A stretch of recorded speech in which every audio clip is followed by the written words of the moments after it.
Ruth Johnson's hands trembled as she hoisted another suitcase onto the conveyor belt.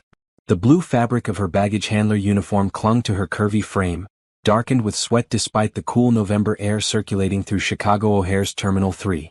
She had been working double shifts for 3 weeks straight, saving money for the medical bills that kept piling up in her small studio apartment. "I said no, Mr. O'Connor. I will not take this position." The sharp voice cut through the terminal noise like glass breaking. Ruth glanced up from her workstation and saw them near gate B17. A tall white man in an expensive gray suit stood with 3 small children clustered around his legs. The children's faces were pale, their eyes red and swollen. A blonde woman in a cream pantsuit stood before them, her designer handbag clutched like a shield. "Please, Miss Harper. The agency said you were the best." The man's voice cracked. His brown hair was disheveled, his tie loosened. "My children need someone. Anyone. I don't care what the agency told you." The blonde woman stepped back. "I read about you online. Your wife died 6 months ago. These children are clearly traumatized. I'm a professional nanny, not a therapist. Find someone else." Ruth's chest tightened. She knew that kind of rejection. She had lived it for 18 years in 7 different foster homes. Each time the same words. Too difficult. Too much trouble. Not what we expected. The smallest child, a girl who couldn't have been more than 5, began to sob. Her pink jacket was buttoned wrong, her blonde hair tangled. The man knelt down, trying to comfort her, but his hands shook so badly he couldn't even wipe her tears properly. "You're the 4th person to refuse." The man's voice broke completely. "What am I supposed to do? I have a business. I have responsibilities. My children are falling apart and I don't know how to help them. That's not my problem." Ms. Harper turned on her expensive heels and walked away, her suitcase rolling behind her with a sharp clicking sound. Ruth watched the man sink onto a nearby bench, his face in his hands. The 3 children stood in a small cluster, not crying anymore, just staring at nothing. They had the look Ruth recognized too well. The look of children who had stopped expecting anything good. The older girl, maybe 7 years old, wore a green dress that was too thin for November. She put her arm around her sister and whispered something Ruth couldn't hear. A boy the same age, probably her twin, picked at a loose thread on his blue sweater and stared at the floor. Something inside Ruth's chest twisted hard. She thought about walking away. She thought about minding her own business.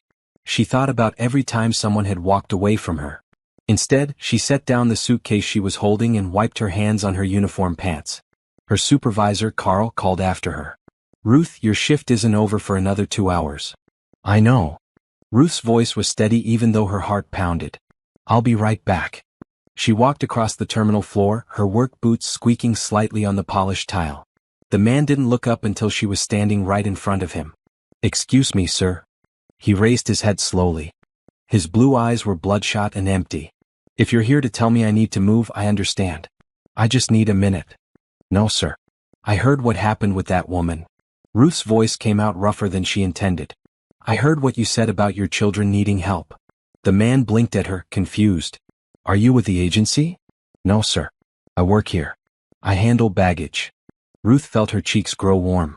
She was acutely aware of her worn uniform, her scuffed boots, the way her natural hair was pulled back in a simple ponytail because she couldn't afford the salon. "But I heard you talking about needing someone to care for your kids." The little girl stopped crying and looked at Ruth with wide gray eyes. "I don't understand." The man stood up slowly. He was tall, well over 6 feet, and his expensive suit probably cost more than Ruth made in 3 months. "Are you offering to help?" "I know I'm just a baggage handler." Ruth's voice shook but she kept going. "I know I don't look like what you probably need. I'm not a professional nanny or anything like that. But I grew up in foster care. I know what it's like when nobody wants you. I know what it's like to see people walk away." The man stared at her, his mouth slightly open. "I can cook. I can clean. I'm good with kids because I remember being a kid who needed someone to just stay." Ruth looked directly at the 3 children. The older girl was watching her with an intensity that hurt. "I don't have fancy training or certificates. But I won't walk away. If you need someone who will just show up and care, I can do that. You don't even know us." The man's voice was barely a whisper. "You don't know me either." Ruth straightened her shoulders. "But those babies look like they need somebody right now. And I'm somebody. Have you ever felt invisible, like the world decided you weren't worth noticing?" Ruth felt that way her entire life until she saw 3 children who needed her. If this story touches your heart, Please subscribe and comment below. Tell us about a time someone showed up for you when nobody else would. Your story matters. The older boy spoke for the first time, his voice small and uncertain. Are you going to leave too? Ruth knelt down so she was eye level with him. Her knees protested, but she ignored the pain. What's your name, sweetheart? Finn. The boy's lower lip trembled. That's my sister Bridget. And that's Kara. She's the baby. Well, Finn, Bridget, and Kara, my name is Ruth. She looked each of them in the eye. I won't lie to you. I don't know your daddy yet. I don't know what he needs or what you need. But if he says yes, if he lets me try to help, I promise I won't just disappear. I promise I'll stay as long as you need me. Why? Bridget's voice was hoarse, like she hadn't used it in a long time. Ruth felt tears burn her eyes, but she blinked them back.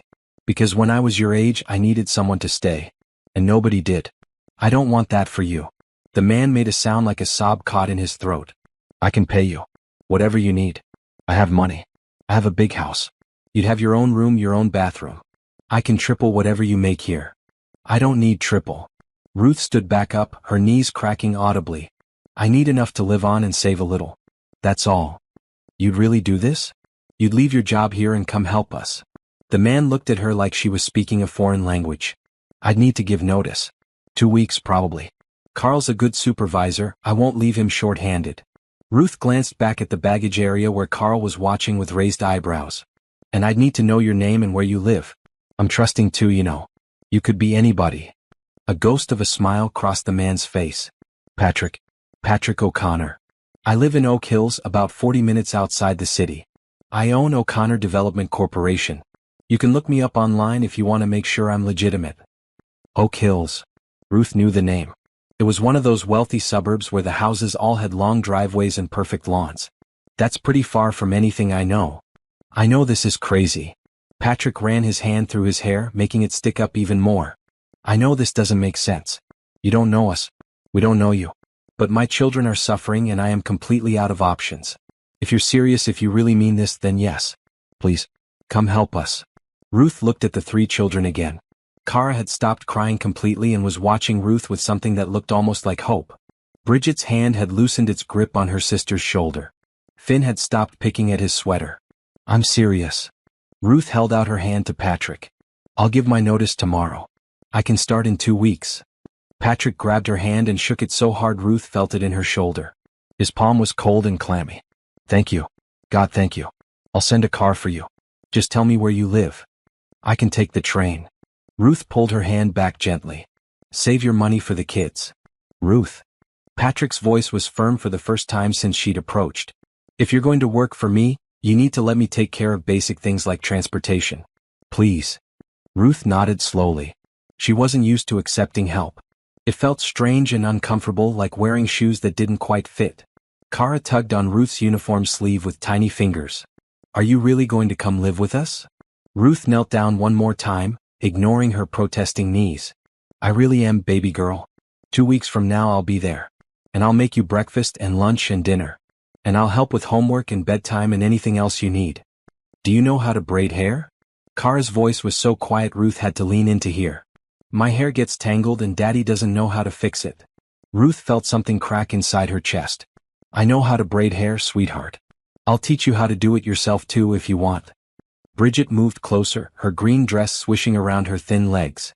She didn't say anything, but she reached out and touched Ruth's hand. Just for a second. Then she pulled back. It's going to be okay. Ruth didn't know if she was talking to the children or herself. We're going to figure this out together. Patrick pulled out his phone with shaking hands. Let me get your number. And your address. I'll have my assistant arrange everything. Do you need help with moving? Do you have a lot of things? Not much. Ruth thought about her studio apartment with its thrift store furniture and handful of dishes. I can pack light. Bring whatever makes you comfortable. Patrick was typing rapidly into his phone. I want you to feel at home. Home. Ruth had never really had one of those.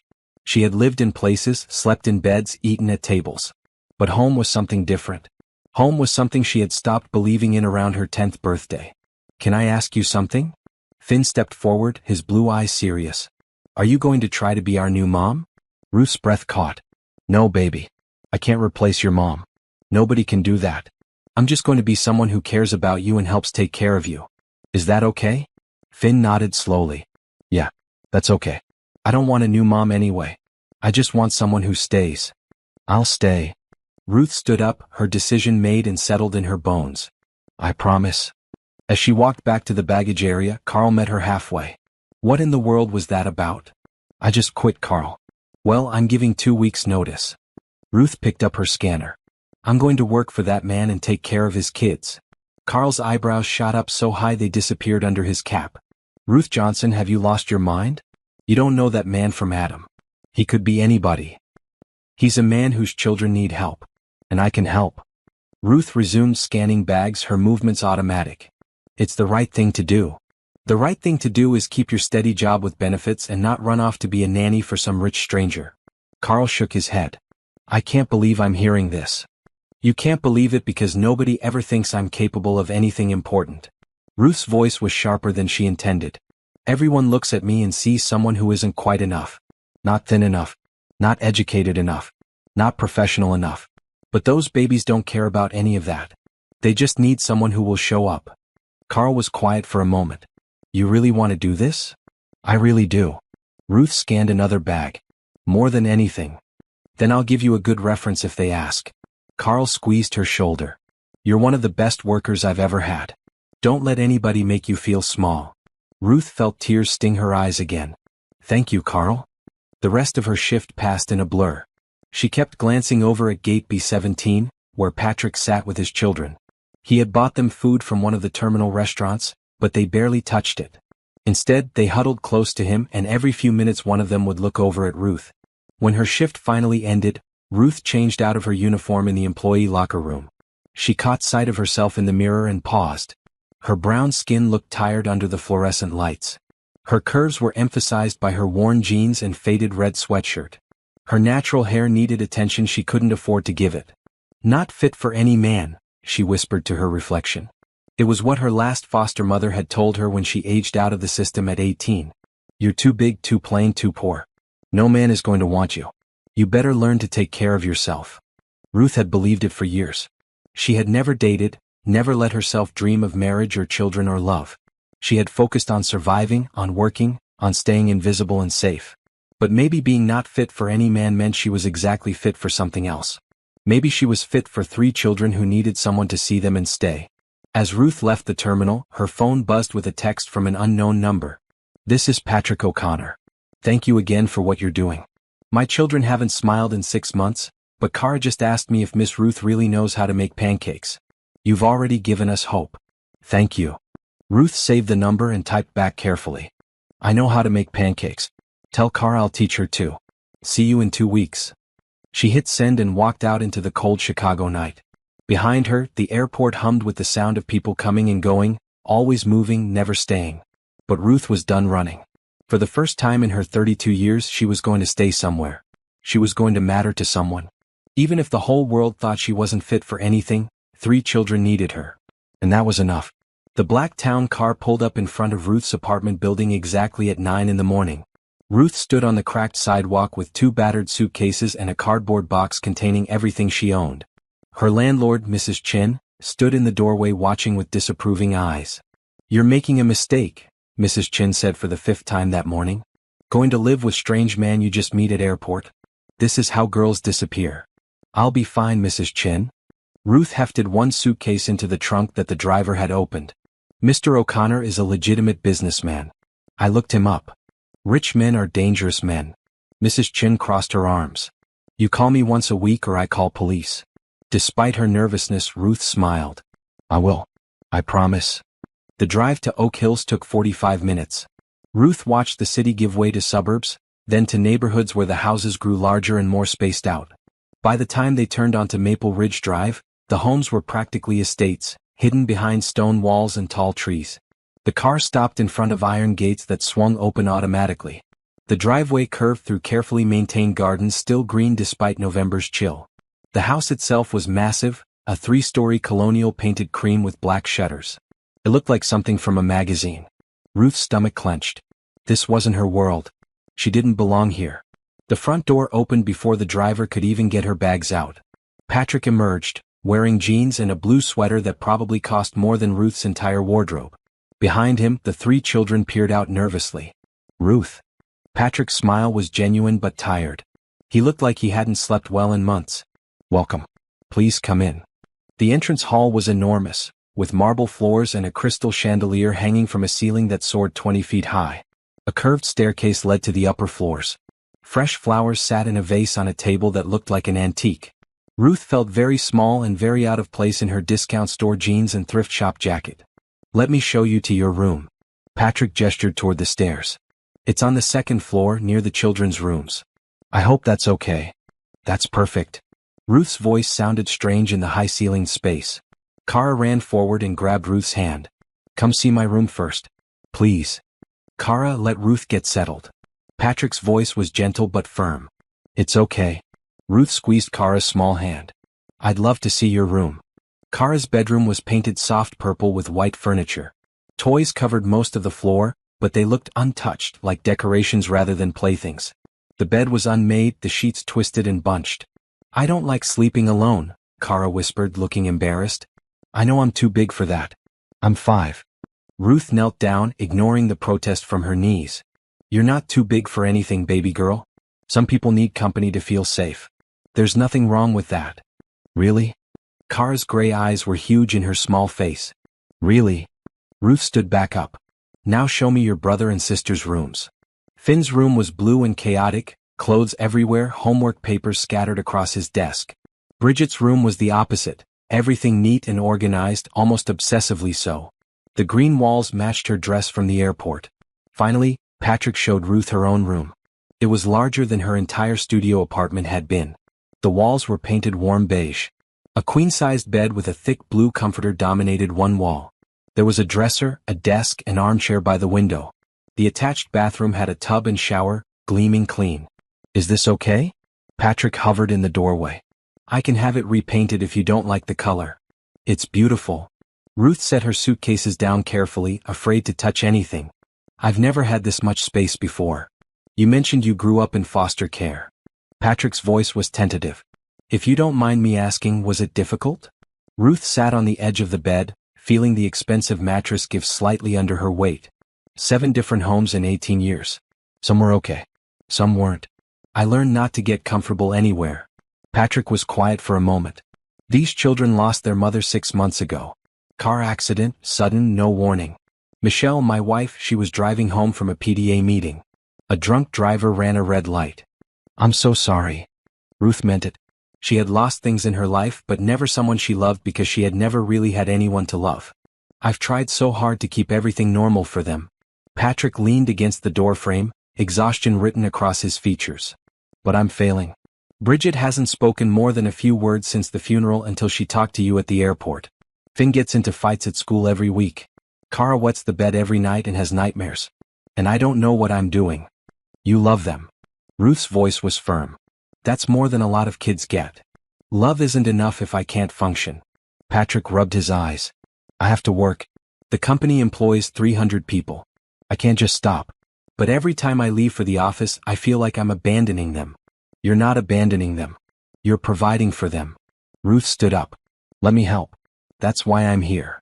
The nanny agency said I should have contracts and background checks and all sorts of official things.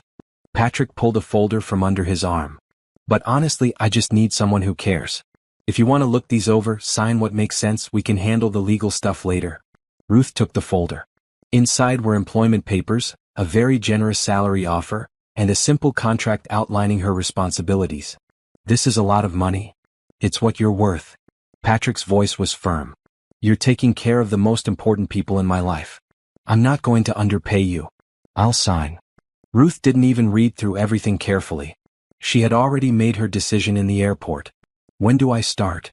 How about after lunch? Let you settle in first. Patrick smiled slightly. Though I should warn you, I can't cook. We've been eating a lot of takeout. I'll cook dinner tonight. Ruth felt herself relax slightly. This was something she knew how to do. Do you have groceries? The housekeeper, Nancy, stocks the kitchen every Monday. There should be plenty. Patrick paused. Nancy comes 3 times a week. She cleans and does laundry. Tuesday, Thursday, Saturday. Is that okay? That's fine. Ruth had never had anyone clean for her before, but she wasn't going to argue. After Patrick left, Ruth unpacked her 2 suitcases and 1 box. Her clothes filled maybe a quarter of the large closet. Her few books and pictures looked lost on the spacious dresser. She took a long shower in the private bathroom, marveling at the water pressure and the fancy soap that smelled like lavender. When she came downstairs, she found the kitchen. It was massive, with white cabinets, granite countertops, and stainless steel appliances that looked brand new. The refrigerator was indeed fully stocked. Ruth started pulling out ingredients. She would make something simple for her first dinner.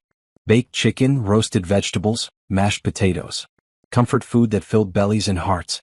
She was chopping carrots when she heard voices from the front of the house. A woman's voice, sharp and angry. "I can't believe you hired someone off the street, Patrick. Have you completely lost your mind?" Ruth set down the knife and walked quietly toward the entrance hall. A thin white woman in her 60s stood there, her silver hair perfectly styled, her navy pantsuit expensive and crisp. She looked at Patrick like he had personally disappointed her. "Catherine, please." Patrick sounded tired. "Ruth is exactly what we need." "Ruth." The woman said the name like it tasted bad. "The baggage handler." "Really, Patrick? Michelle would be horrified." "Michelle isn't here." Patrick's voice cracked. "And our children are suffering." Ruth offered to help when 4 professionals walked away. She probably saw dollar signs. Catherine's lip curled. A poor woman getting access to a rich widower. It's obvious what she's after. Ruth stepped into the entrance hall. "I'm after making sure those children have someone who puts them first." Catherine whirled around. Her blue eyes traveled up and down Ruth's body with obvious disdain. Ruth was acutely aware of her faded jeans, her simple green t-shirt, her curves that strained against the fabric. "And you are?" Catherine's tone was icy. "Ruth Johnson. I'm the new caregiver." Ruth kept her voice steady even though her heart pounded. "Caregiver?" Catherine laughed, but there was no humor in it. "Is that what we're calling it? How convenient. A desperate widower, a large empty house, a young woman with nothing to her name." "Catherine." Patrick's voice was sharp. "That's enough. I'm Michelle's mother." Catherine stepped closer to Ruth. "These are my grandchildren. I have every right to question who you're bringing into their lives. Then question me directly." Ruth met Catherine's eyes. "Don't talk about me like I'm not standing right here." Catherine's eyebrows rose. "Excuse me? You want to know my intentions? Fine. I grew up in foster care. I aged out at 18 with nothing. I've worked 3 jobs at a time just to keep a roof over my head. I know what it's like to be invisible, to be unwanted, to be judged by people who don't even know your name." Ruth's voice stayed calm, but her hands trembled. "Those children looked at me in the airport like I was their last hope. And maybe I am. Maybe I'm not educated or sophisticated or whatever else you think they need. But I know how to show up. I know how to stay. And I will love those children until they believe they're worth loving." The entrance hall was silent. Catherine stared at Ruth with an expression that might have been surprise. "Well?" Catherine's voice was stiff. "We'll see how long this lasts. Most people give up on difficult situations. I don't give up." Ruth turned back toward the kitchen. "Now if you'll excuse me, I have dinner to cook." She heard Catherine's heels click across the marble floor, then the sound of the front door closing. Patrick appeared in the kitchen doorway a moment later. "I'm sorry about that." He looked miserable. "Catherine means well, but she's protective. She thinks I'm after your money." Ruth went back to chopping carrots. "I don't blame her. It does look convenient." "I don't think that." Patrick came closer. "You could have asked for twice the salary I offered and I would have paid it. You didn't. You just wanted enough to live on. Because that's all I need." Ruth scraped the carrots into a bowl. "I'm not greedy, Mr. O'Connor. I just want a chance to do something that matters. Please call me Patrick." He leaned against the counter. "And you're already doing something that matters. Car asked me 3 times today if you were really coming. When your car pulled up, she actually smiled." Ruth felt warmth spread through her chest. "She's a sweet girl. They're all sweet. They're just broken right now." Patrick's voice was rough. "Thank you for seeing past the broken parts." Dinner that evening was quiet but pleasant. Ruth set the table in the formal dining room, then decided it was too stiff and moved everything to the kitchen table instead. The children came down when called, moving slowly like they weren't sure what to expect. "It smells good," Finn said cautiously, sliding into a chair. "I hope you like it." Ruth served each child a modest portion. She had learned in foster care that overwhelming kids with food often backfired. Better to start small and let them ask for more. Kara took one bite of mashed potatoes and her eyes went wide. These are really good. My foster mom in the third home I lived in taught me to make them. Ruth served herself last, taking the smallest portion. She was one of the good ones. She taught me everything she knew about cooking before her husband got transferred and I had to move again. Did you have brothers and sisters? Bridget's voice was soft, hesitant. Not really. Sometimes there were other foster kids in the homes, but we usually didn't stay long enough to get close. Ruth cut her chicken carefully. I always wanted siblings though. It must be nice to have people who are with you no matter what. Sometimes they're annoying. Finn grinned at his sisters. Hey. Kara threw a small piece of roll at him. No food throwing. Patrick's voice held a hint of laughter. But nice try, Kara. They ate in comfortable silence for a while. Ruth watched the children carefully. They all ate slowly like they weren't used to sitting down for meals together. Bridget pushed her food around more than she ate it. Finn wolfed his down like he was afraid it would disappear. Kara took tiny bites and watched Ruth between each one. Can I ask you something? Finn set down his fork. That lady earlier, Grandma Catherine, she was really mean to you. Why didn't you cry? Ruth considered her answer carefully. Because crying doesn't change anything. And because I've heard worse things from people who mattered more than she does. Who matters to you? Kara's question was innocent but cut deep. Right now? You three. And your dad. Ruth met each of their eyes in turn. I came here to help your family. That means you matter to me more than what anyone else thinks. Even if people in town are mean? Bridget's voice was so quiet Ruth almost missed it. Even then. Ruth smiled at her. I've been the new person, the different person, the unwanted person more times than I can count. I know how to handle mean people. Good. Finn's voice was fierce. Because Grandma Catherine told the neighbors about you. I heard her on the phone before she left. She said you were inappropriate and probably dangerous. Patrick's face went red. She had no right to do that. It doesn't matter. Ruth started clearing plates. Let people think what they want. They'll change their minds when they see you three thriving. But as Ruth washed dishes that night, she wondered if she had just made a terrible mistake. Coming into this wealthy world where she didn't fit, where people like Catherine Walsh could poison the town against her with one phone call. She thought about the children sleeping upstairs. About Kara's nightmares and Finn's anger and Bridget's silence. About Patrick's exhaustion and desperation. She had promised to stay. So she would stay. Even if the whole town of Oak Hills decided she wasn't good enough. Even if Catherine Walsh tried to drive her away. Even if she felt out of place every single day in this big house with its marble floors and crystal chandeliers. Ruth Johnson had never been enough for anyone. But maybe, just maybe, she could be enough for these three broken children who needed someone to believe in them. She dried the last dish and turned off the kitchen light. Tomorrow she would face whatever Oak Hills threw at her. Tonight, she would rest in the knowledge that three children had eaten a home-cooked meal and gone to bed without crying. It was a start. Ruth woke at 5 in the morning, her internal clock still set to airport shifts. She lay in the comfortable bed for a moment, staring at the unfamiliar ceiling, reminding herself where she was and why. She dressed in jeans and a red t-shirt, then made her way quietly downstairs. The kitchen was dark and silent. Ruth flipped on the lights and started coffee, then began preparing breakfast. By 6:30 she had made scrambled eggs, turkey bacon, fresh fruit, and toast. She set the kitchen table with care, folding paper napkins because she was afraid to use the cloth ones that looked too expensive to touch. Finn appeared first, drawn by the smell of bacon. His dark hair stuck up in strange directions and his pajamas were wrinkled. What time is it? 6:30. Ruth gestured to a chair. Too early? Dad usually doesn't wake us up until 7:30. Then we eat cereal or toaster pastries in the car on the way to school. Finn sat down cautiously. You made all this? I did. Is that okay? Ruth poured him a glass of orange juice. Yeah, it's just. Mom used to make breakfast like this. Before. Finn's voice got quiet. Dad says he doesn't know how to cook without burning everything. Patrick appeared in the doorway, already dressed in his suit. I heard my name. And is that coffee? Yes, sir. Ruth poured him a cup. I hope you don't mind me starting early. Mind? You're a miracle. Patrick took the coffee gratefully. And please stop calling me sir. Patrick is fine. Bridget came down next, moving silently in her bare feet. She wore purple pajamas and her blonde hair hung in tangles past her shoulders. She stopped when she saw the table full of food. You really know how to cook, she whispered. I really do. Ruth pulled out a chair. Come sit. I saved you the corner seat. I remember you liked corners in the airport. Felt safer, right? Bridget's eyes widened. She nodded and slipped into the chair. Kara was last, rubbing her eyes sleepily. Her pink nightgown had cartoon cats on it. Did I wet the bed again? I don't know, sweetheart. Did you? Ruth asked gently. Kara's lower lip trembled.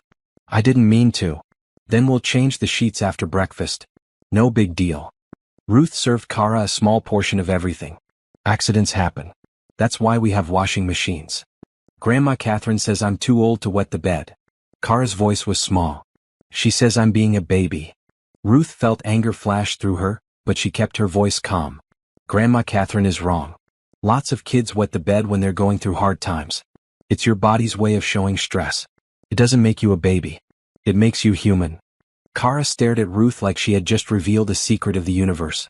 They ate breakfast together, and Ruth noticed the small changes from dinner the night before.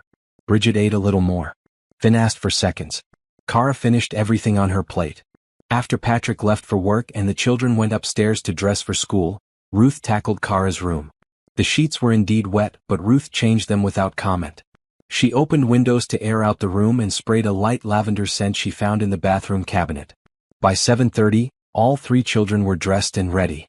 Ruth had packed their lunches in the expensive lunch boxes she found in the pantry, including notes in each one.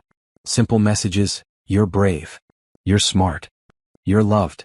She drove them to school in Patrick's second car, a practical SUV. The elementary school was beautiful, all brick and tall windows with perfectly manicured grounds. Other parents pulled up in luxury vehicles, their children jumping out in designer clothes. I can walk from here, Finn said quickly when Ruth pulled into the drop-off lane. You don't have to get out. Why not? Ruth turned off the engine. Because. Finn looked at his sisters. People will see you. Understanding hit Ruth like a physical blow. You mean people will see that I don't look like the other parents? No. Bridget's voice was fierce. We don't care what you look like. We just don't want them to be mean to you. Ruth's throat tightened. I appreciate that, babies. But I'm a grown woman. I can handle mean people. Come on. She walked all three children to the entrance. Other parents stared. Some whispered. A few smiled politely, but most just looked confused, trying to figure out who Ruth was and why she was with the O'Connor children. Miss Ruth? Kara grabbed her hand at the door. Will you be here when school ends? I'll be right here at 3 o'clock. Ruth squeezed her hand. I promise. Inside the school, a teacher approached. She was young, white, with perfect blonde hair and a bright smile that didn't quite reach her eyes. Hello. I'm Miss Peterson, Kara's teacher. And you are? Ruth Johnson. I'm the children's new caregiver. Ruth kept her voice professional. Oh. Miss Peterson's smile froze. I see. Well, Kara has been having some difficulty adjusting this year. Perhaps you and Mr. O'Connor could come in for a conference? Of course. I'll let him know. Ruth knelt down to say goodbye to Kara. Have a good day, baby girl. Remember, you're brave. After the children disappeared into their classrooms, Ruth walked back to the SUV. A woman in expensive yoga clothes and diamond earrings blocked her path. Excuse me. Are you the new nanny? The woman's tone made nanny sound like an insult. I'm the caregiver, yes. Ruth tried to move around her. I'm Jennifer Matthews. My daughter Sophia is in Bridget's class. Jennifer looked Ruth up and down. I just want you to know that we all loved Michelle. She was part of our community. She volunteered at every school event. She was one of us. I'm not trying to replace her. Ruth kept her voice level. I'm just trying to help the children. Those poor babies. Jennifer's voice dripped with false sympathy. Losing their mother and then having to adjust to, well, someone so different from what they're used to. Different how? Ruth crossed her arms. Jennifer blinked, not expecting the direct question. I just meant, you know. Michelle was very involved. Very educated. Very refined. And you think I'm none of those things because of how I look. Ruth's voice was soft but steely. Let me be clear, Mrs. Matthews. I don't care what you think of me. I care about 3 children who need someone to show up for them every single day. If you have a problem with that, take it up with Mr. O'Connor. Otherwise, please get out of my way. Jennifer's mouth dropped open. Ruth walked around her and got into the SUV. Her hands shook on the steering wheel. She had known this would be hard, but the reality of it hit differently. These people looked at her and saw someone who didn't belong. Someone who was too dark, too curvy, too poor, too different. but she had promised to stay. So she would stay. Ruth spent the morning cleaning the house, even though Nancy the housekeeper was scheduled for the next day. She vacuumed and dusted and organized. She found photographs of Michelle in almost every room and forced herself to look at them. Michelle had been beautiful. Thin and blonde with a perfect smile. She wore expensive clothes and looked comfortable in them. In every picture she looked like she belonged exactly where she was. Ruth looked nothing like her. Would never look like her. Would never be her. At lunch, she made herself a sandwich and sat at the kitchen table, feeling small and out of place despite the morning's confrontation with Jennifer Matthews. Her phone buzzed. A text from Patrick. How did school drop-off go? Ruth considered lying, then decided against it. Fine. Met some of the other parents. They're protective of the children. That's a nice way of saying they were rude to you. Catherine called me this morning. Apparently she's been telling everyone in town that I hired someone inappropriate. I'm sorry. Not your fault. I can handle it. You shouldn't have to handle it. But thank you for staying anyway. Ruth set down her phone and went back to work. She organized the children's rooms, throwing away broken toys and making piles for donation. She found a photo album in Bridget's room, filled with pictures of Michelle. She sat on Bridget's perfectly made bed and flipped through the pages. Michelle reading to the children. Michelle at their birthday parties. Michelle and Patrick on their wedding day, both so young and happy. She was pretty, wasn't she? Ruth jumped. Bridget stood in the doorway. What are you doing home? It's only 1 o'clock. I felt sick. The nurse called Dad, but he was in a meeting, so they called you. Didn't you get the message? Bridget came into the room slowly. Ruth grabbed her phone and saw 3 missed calls. Oh no. I'm so sorry. I was cleaning and didn't hear it. Are you okay? I'm not really sick. Bridget sat on the bed next to Ruth. I just wanted to come home. School is hard. Because of your mom? Ruth asked gently. Because everyone looks at me like I'm broken. Bridget's voice cracked. They whisper about me in the bathroom. They say I'm weird because I don't talk much anymore. Sophie Matthews told everyone that I'm crazy, and that's why my mom died, because she was stressed from having a crazy daughter. Ruth felt rage boil in her chest. Sophie Matthews needs to be educated on what crazy actually means. And so does her mother. You met Mrs. Matthews? Bridget looked up with red-rimmed eyes. I did. This morning. She was very concerned about how different I am from your mom. Ruth closed the photo album carefully. Your mom was beautiful. I can see why people loved her. Do you think we're bad for wanting you here instead of her? Bridget's question was so quiet Ruth almost missed it. Oh baby. Ruth pulled Bridget into a hug, feeling the girl's thin shoulders shake. You're not bad. You're not choosing me instead of her. You can love your mom and still need help from someone else.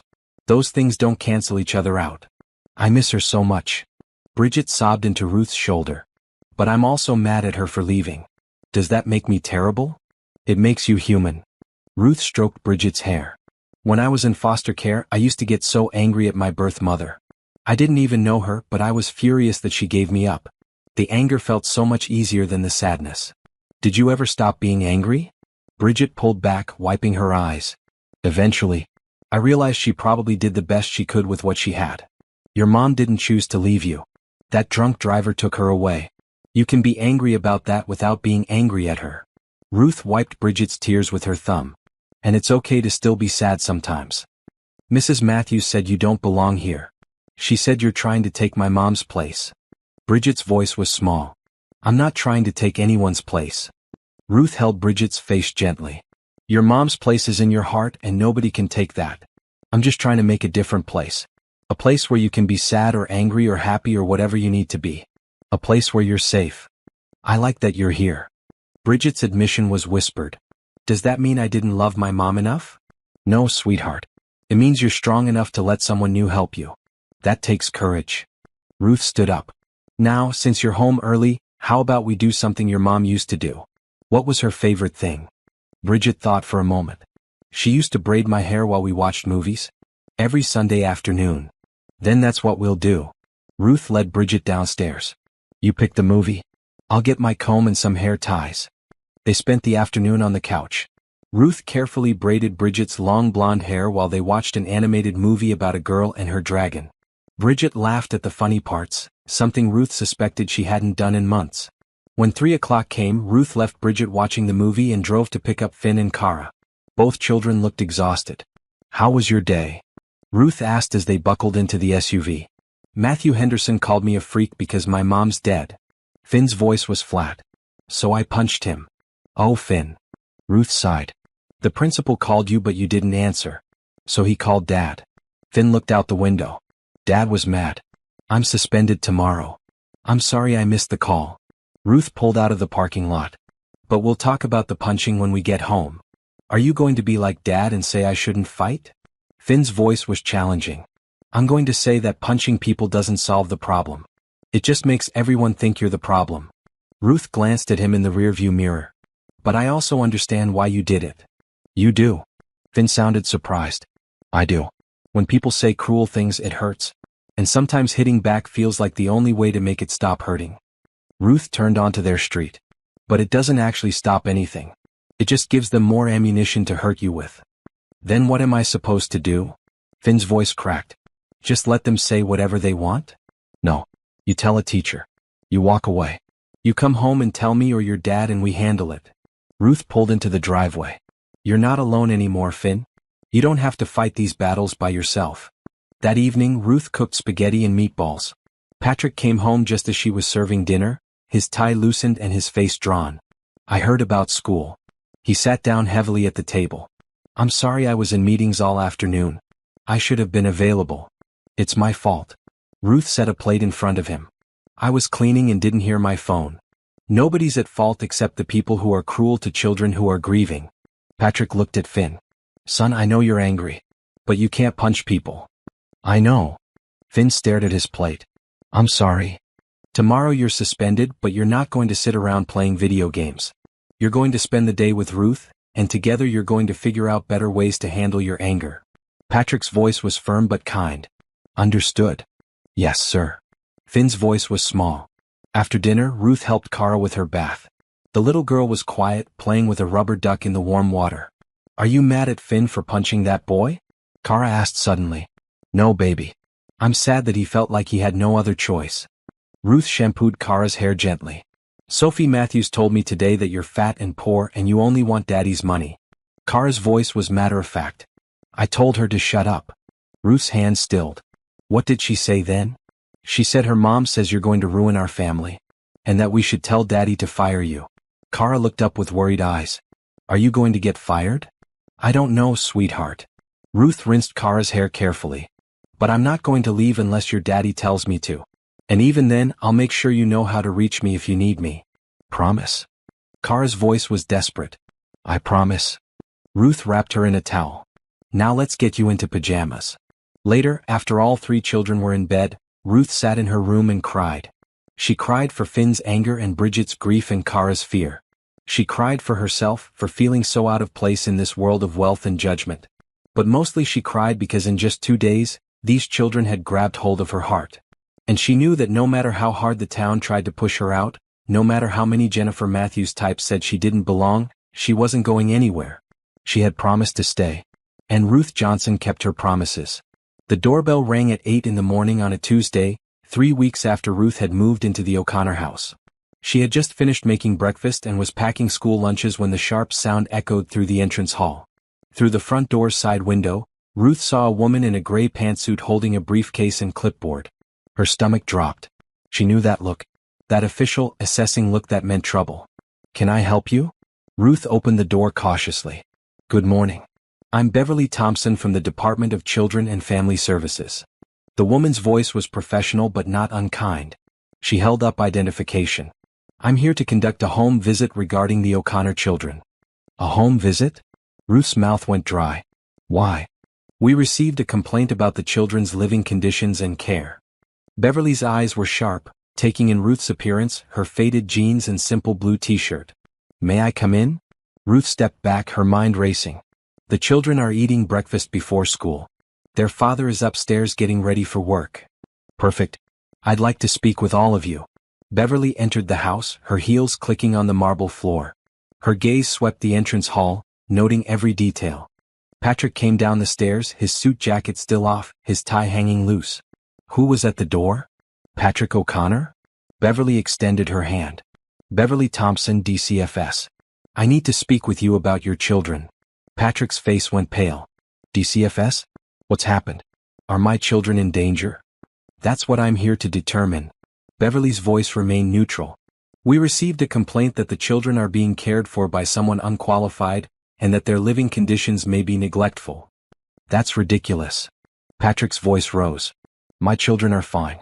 Ruth is doing an excellent job. I'm sure she is. Beverly's tone suggested she believed nothing of the sort. But I need to verify that for myself. It's procedure. Ruth felt like she was going to be sick. She knew who had filed the complaint. Catherine Walsh. The children's grandmother had finally made good on her threat. Beverly spent the next hour interviewing everyone separately. She checked the children's rooms, noting Kara's accidents and the plastic sheets Ruth had put on the mattress. She inspected the kitchen, the bathrooms, the children's clothes. She asked the children dozens of questions about Ruth, about their father, about how they felt. By 9 o'clock, Patrick was late for work and visibly furious. The children were confused and upset. Ruth felt like every worst fear she'd ever had was coming true. I'll need to speak with Ruth privately now. Beverly gestured toward the living room. Ruth followed her, her legs shaking. They sat on the expensive cream-colored couch that Ruth had been afraid to sit on until that moment. Tell me about your background. Beverly pulled out her clipboard. I grew up in foster care. 7 homes between ages 4 and 18. Ruth's voice was steady even though her hands trembled in her lap. I aged out at 18, got my GED, worked multiple jobs. I was a baggage handler at O'Hare when I met Mr. O'Connor. No college education? Beverly wrote something down. No, ma'am. I couldn't afford it. Any training in childcare? Early childhood development? Psychology? No, ma'am. Just experience from being a child who needed care. Ruth met Beverly's eyes directly. I know what it feels like to be scared and sad and alone. I know how to help children feel safe. The complaint suggests you're physically unfit to care for active children due to your weight. Beverly's voice remained neutral, but Ruth felt the judgment underneath. I keep up with 3 children just fine. Ruth's voice was calm. I take them to school, cook their meals, help with homework, play with them. My weight hasn't affected my ability to do any of that. The complaint also suggests that you have an inappropriate relationship with Mr. O'Connor. That you're using the children to get access to his money. Beverly watched Ruth's reaction carefully. Ruth laughed bitterly. I've been here 3 weeks. Mr. O'Connor and I have barely spoken outside of discussions about his children. I have my own room. I do my job. That's all. Yet you gave up a stable job to move in here very quickly after meeting him. Beverly tapped her pen against the clipboard. That raises questions. I gave up a job where I worked myself half to death for minimum wage because I saw 3 children who needed help. Ruth's voice grew stronger. I saw myself in those babies. I saw what happens when nobody cares enough to stay. So I stayed. Beverly was quiet for a moment. The children speak very highly of you. All 3 of them. That's actually unusual in these situations. Because I actually care about them. Ruth leaned forward. Look, I know what this looks like. I know I'm not what anyone expected. I'm not thin or educated or sophisticated. I grew up poor and I'm still poor. But I love those children like they're my own. I would do anything to protect them. Including giving up your independence to live in a stranger's house? Beverly's question was sharp. It's not about independence. It's about purpose. Ruth stood up, suddenly too agitated to sit. I spent my whole life being told I wasn't good enough. Too big, too poor, too uneducated, too black, too everything that didn't fit what people wanted. Those children don't care about any of that. They just care that I show up every single day and love them. So yes, I gave up my independence. Because loving them matters more than my pride. Beverly studied Ruth for a long moment.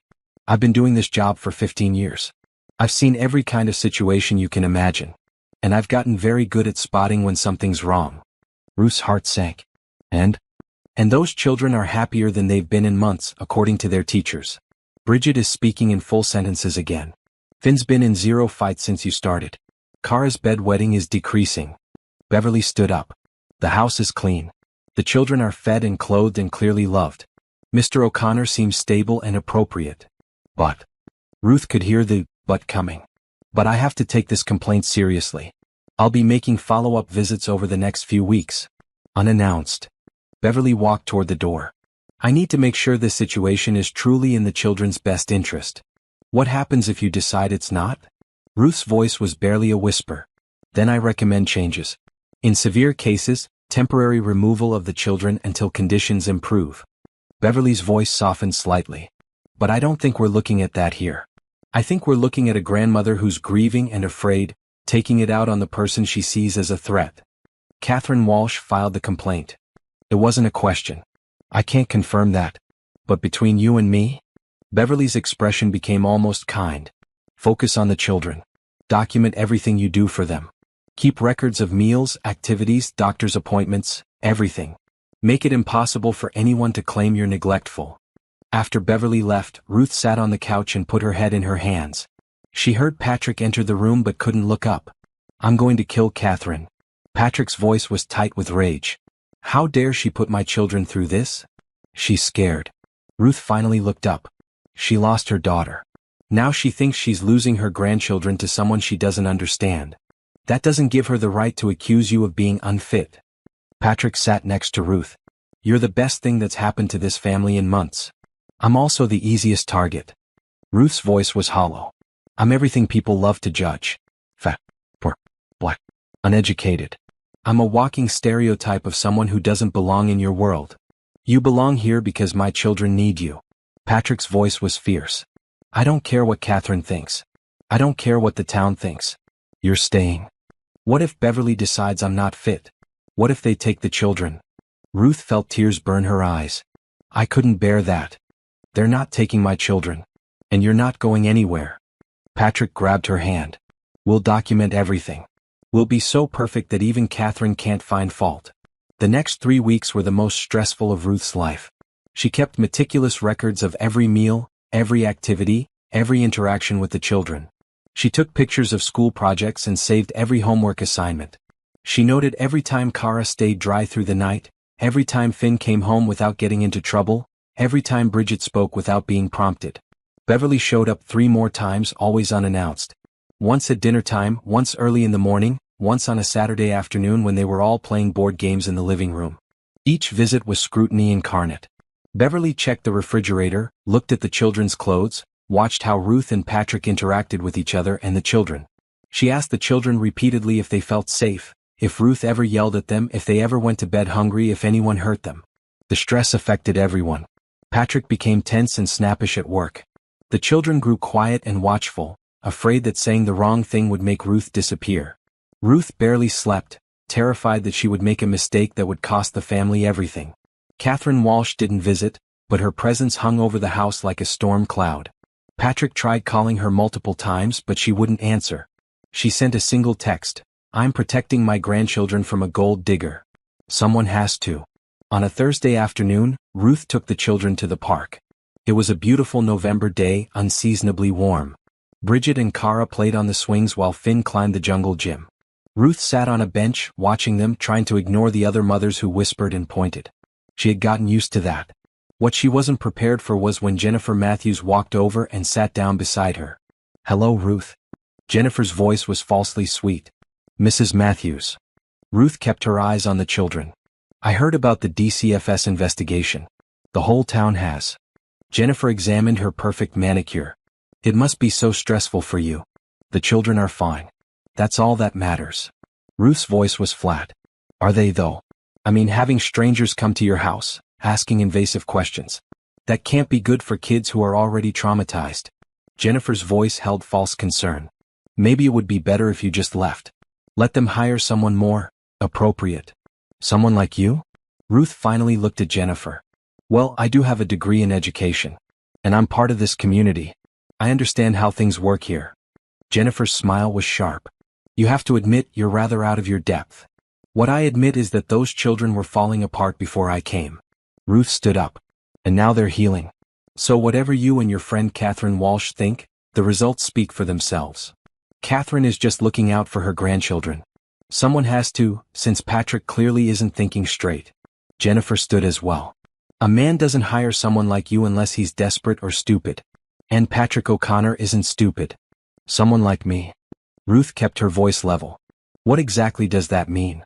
You know what it means. Jennifer's mask slipped. You don't belong here. You don't belong in that house with those children in this town. You're taking advantage of a vulnerable family, and eventually Patrick will see that. The only person taking advantage of anyone is you, using children's grief to make yourself feel superior. Ruth called to the kids. Bridget, Finn, Kara. Time to go home. The children came running. Kara grabbed Ruth's hand immediately. Finn positioned himself between Ruth and Jennifer like a small guard dog. Bridget just stared at Jennifer with cold eyes. Your grandmother filed a complaint with DCFS. Ruth didn't believe in hiding truth from children. So we've had to have some people come check on us. Make sure everyone is safe and happy. We are safe and happy. Bridget's voice was clear and strong. We're happy because Ruth is with us.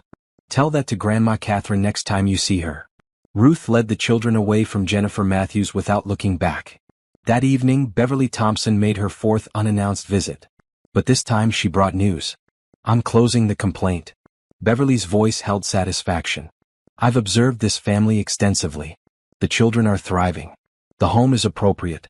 And frankly, Mrs. Walsh admitted under questioning that her complaint was based on personal feelings rather than actual concerns about the children's welfare. Patrick sank onto the couch in relief. Thank God. However, Beverly held up her hand. I'm required to inform Mrs. Walsh that making false reports to DCFS is a serious offense. If she tries this again, there will be consequences. What kind of consequences? Ruth asked. Restricted visitation with the children, for one thing. The courts don't look kindly on grandparents who weaponize child protective services. Beverly closed her briefcase. But I don't think she'll try again. She seemed genuinely shocked when I explained that her actions could have resulted in the children being removed from their father's care. After Beverly left, Patrick immediately called Catherine. Ruth could hear his voice echoing from the study, angry and hurt. She heard words like betrayal, and grandchildren, and apologize. She focused instead on getting the children ready for bed. All three were exhausted from weeks of stress. Kara fell asleep while Ruth was reading her a story. Finn hugged Ruth extra tight when she said goodnight. Bridget whispered, "Thank you for staying," before closing her eyes. Ruth sat in her room afterward, staring at the ceiling. She had survived the investigation. The complaint was closed. Beverly Thompson had found nothing wrong. But Ruth knew this wasn't over. Catherine Walsh might have backed down, but the town of Oak Hills had made its position clear. Ruth was an outsider. She didn't belong. She thought about leaving. It would be easier for everyone. Patrick could find someone the town approved of. Someone educated and professional and acceptable. But then she thought about Kara's nightmares getting less frequent. About Finn coming home from school with a smile instead of bloody knuckles. About Bridget singing in the shower that morning, the first time Ruth had heard her sing since arriving. She had promised to stay. And despite everything Catherine Walsh and Jennifer Matthews and the entire town threw at her, Ruth was going to keep that promise. The children needed her. And that was enough. It happened on a Tuesday evening, exactly 1 month after Ruth had moved into the O'Connor house. She was making dinner, stirring pasta sauce and checking on chicken in the oven, when the world suddenly tilted sideways. Ruth grabbed the counter, her vision blurring. The wooden spoon clattered to the floor. She tried to call for help, but her mouth wouldn't form words. Her legs buckled and she felt herself falling into darkness. She woke up to bright lights and the smell of antiseptic. Hospital. She was in a hospital. Ruth tried to sit up, but a firm hand pressed her shoulder back down. Easy now. You gave everyone quite a scare. A nurse's face swam into view, kind and professional. I'm Teresa. You're at Oak Hills Medical Center. The children. Ruth's voice came out as a croak. Where are the children? In the waiting room with their father. They're fine. Teresa adjusted something on the floor in Ruth's arm. You collapsed. Your blood sugar was dangerously high. Over 500. 500. Ruth's mind struggled to process. That's not possible. I feel fine. You don't feel fine, honey. You're just used to feeling bad. Teresa's voice was gentle but firm. When was the last time you saw a doctor? Ruth tried to remember. Maybe 5 years? I couldn't afford it. I didn't have insurance until Patrick hired me. Well, Dr. Martinez wants to run some tests, but he's pretty sure you have type 2 diabetes. Probably have had it for a while, untreated. Teresa checked Ruth's blood pressure. Has anyone in your family had diabetes? I don't know. I grew up in foster care. I don't know anything about my birth family's medical history. Ruth felt tears prick her eyes. Am I going to die? Not today. Teresa smiled. But you need treatment. Medication, diet changes, regular monitoring. This is serious, Ruth.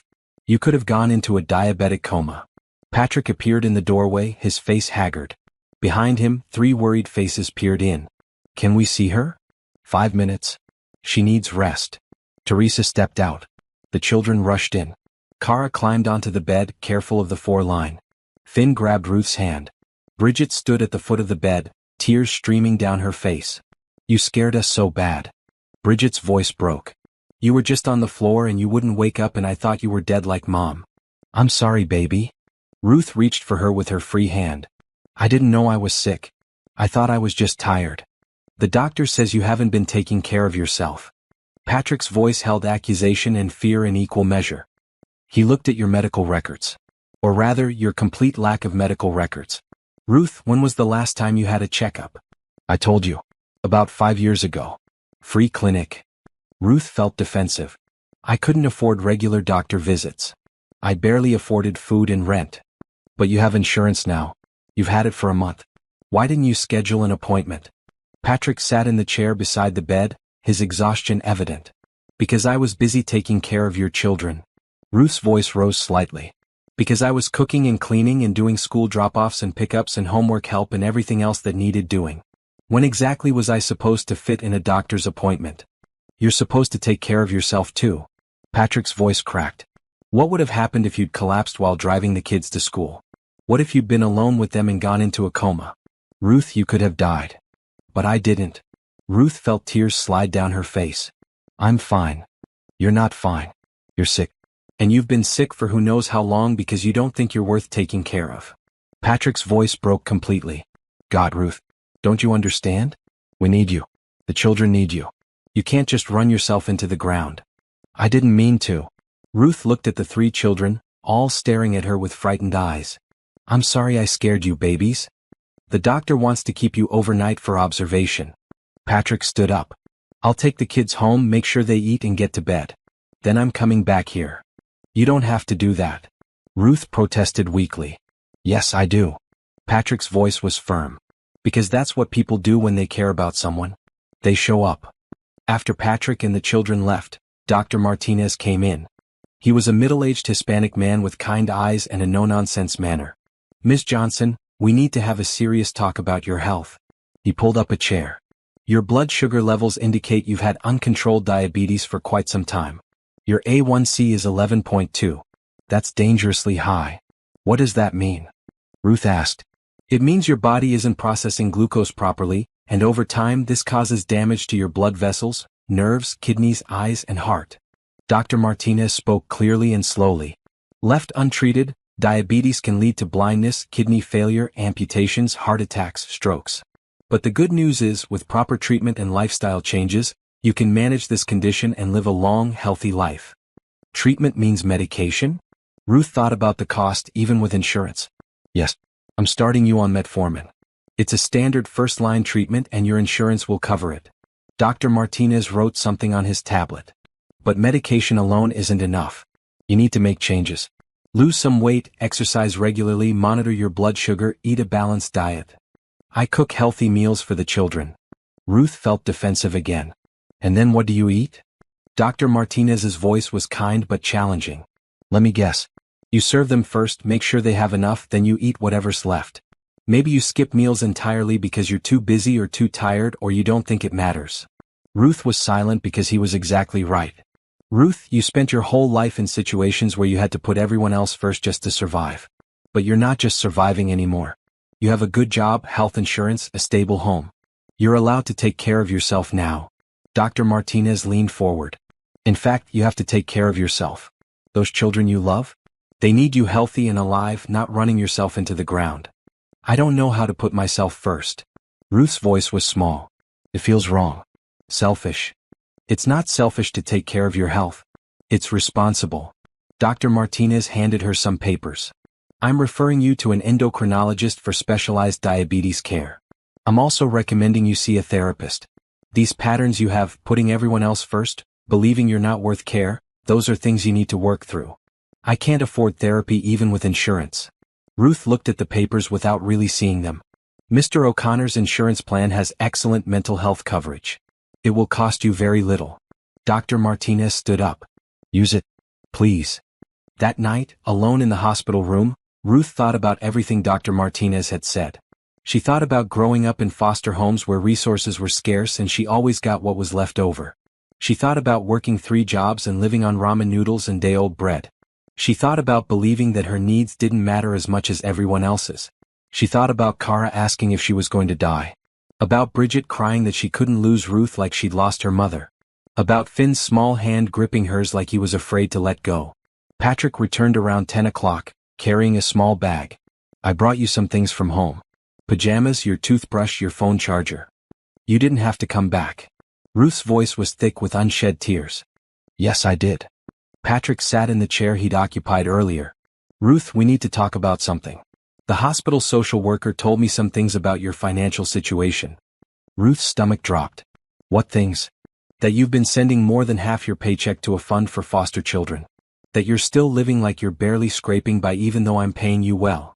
Patrick's voice was gentle. The social worker was concerned that you might be in financial trouble. I'm not in trouble. I'm just helping kids who need it. Ruth looked away. I know what it's like to age out of foster care with nothing. If I can help even a few kids avoid that, it's worth it. It's incredibly generous. It's also incredibly self-destructive. Patrick leaned forward. Ruth, you collapsed from an untreated illness because you couldn't afford medical care in the past and didn't prioritize it once you could. You're giving away money you need for yourself because you don't think you deserve to keep it. I have everything I need. Ruth's voice was defensive. Do you? Or are you just used to having nothing? Patrick's question hung in the air. When was the last time you bought yourself new clothes? Or shoes? Or did anything just because it made you happy? Ruth couldn't answer because she couldn't remember. Here's what we're going to do. Patrick pulled out his phone. I'm doubling your salary effective immediately. And before you argue, this is non-negotiable. You're not just a caregiver anymore, you're family. You take care of my children like they're your own. You deserve to be compensated fairly. Patrick, no. Ruth tried to protest. That's too much. It's not nearly enough for what you do. Patrick's voice was firm. And you're going to use that extra money to take care of yourself. Medical appointments. Therapy. New clothes. Whatever you need. The foster children fund is wonderful, but you can't help anyone if you're dead. Ruth felt tears spill over. I don't know how to do this. I don't know how to believe I'm worth all this. Then let me believe it for you until you can believe it yourself. Patrick reached over and took her hand. You showed up for my family when we were falling apart. Let us show up for you now. The next morning, Dr. Martinez discharged Ruth with a bag full of medications, a glucose monitor, and strict instructions about diet and exercise. Patrick drove her home in silence, but it was a comfortable silence, not an uncomfortable one. The children met them at the door. Someone had made a banner that said, "Welcome home, Ruth," in crayon and glitter. Kara hugged her legs immediately. Finn carried her bag upstairs. Bridget had made soup, following a recipe she'd found online. We wanted to take care of you like you take care of us, Bridget said shyly. Ruth sat at the kitchen table, surrounded by 3 children who had become her whole world, and let herself cry. Not sad tears but grateful tears. Overwhelming, unexpected tears of belonging.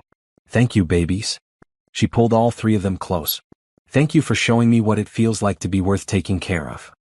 That evening, after the children were in bed, Ruth sat with Patrick in the living room. She had always avoided this room with its expensive furniture and formal atmosphere. But Patrick had made coffee and insisted. Can I tell you something? Ruth wrapped her hands around the warm mug. I almost left. Before I collapsed, I was thinking about quitting. Why? Patrick looked shocked. Because I felt like I was causing too many problems. The DCFS investigation. The town gossip. Your mother-in-law hating me. I thought maybe everyone would be better off if I just disappeared. Ruth stared into her coffee. I've spent my whole life being told I'm too much trouble. It felt easier to believe them and leave than to stay and fight. I'm glad you didn't leave. Patrick's voice was quiet. The children would have been devastated. I would have been devastated. Would you? Ruth looked up, surprised. Ruth, you've changed everything. This house was like a tomb before you came. Cold and quiet and sad. Now there's laughter. There's warmth. There's life. Patrick set down his mug. You did that. Not because you have fancy degrees or training, but because you care. Because you show up every single day and love my children without hesitation. They're easy to love. Ruth smiled slightly. They're not, actually. They're complicated and traumatized and difficult. But you see past all that to who they really are. Patrick paused. Just like I see past what the town thinks to who you really are. And who am I? Ruth asked, genuinely curious. You're the bravest person I know. Patrick's voice was sincere. You walk through a world that constantly tells you you're not enough and you keep showing up anyway. You love people who have nothing to give you in return. You sacrifice yourself without a second thought. That's not weakness, Ruth. That's strength. Ruth felt something shift in her chest. I've never thought of myself as strong. That's because you're so busy being strong that you don't recognize it as anything special. Patrick smiled. But it is special. You're special. And I need you to start believing that. I'll try. Ruth's voice was small. It won't happen overnight. I know. But we have time. Patrick stood up. Now go to bed. You need rest. Doctor's orders. As Ruth climbed the stairs to her room, she felt different somehow. Lighter. Like she had been carrying a weight she didn't even know was there, and someone had finally helped her set it down. She had spent her whole life being not enough. But maybe, just maybe, she was exactly enough after all. 3 weeks after Ruth's collapse, Christmas approached. Ruth had never really celebrated the holiday properly. In foster care, Christmas usually meant a few donated toys and a special meal, nothing more. As an adult living alone, she'd ignored it entirely. But the O'Connor house transformed into something magical. Patrick brought home a 12-foot tree that barely fit in the entrance hall. Boxes of ornaments appeared from the attic, each one carrying memories of Christmases past.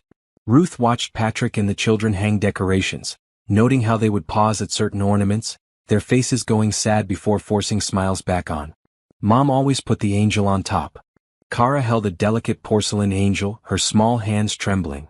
Daddy would lift her up and she would reach really high. Patrick knelt down beside his daughter. Would you like to put it up this year? Kara looked at Ruth, her gray eyes uncertain. Should Miss Ruth do it instead? No, baby. This is your family tradition. Ruth came closer.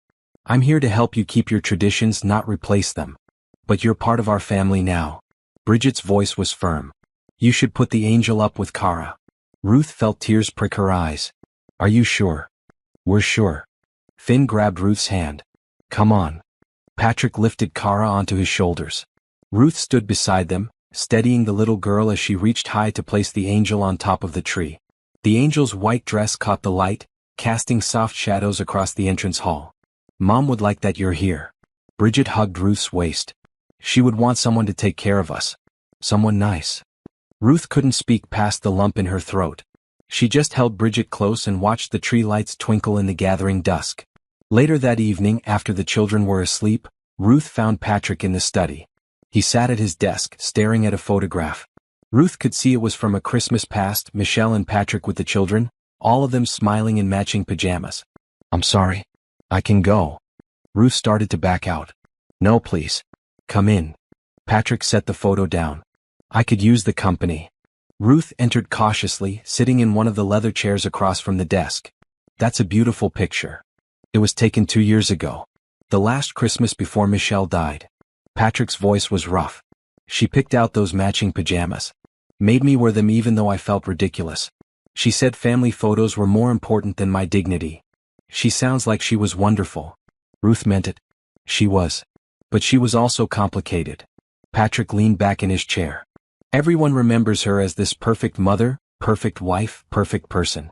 And in many ways she was. But toward the end, things were difficult between us.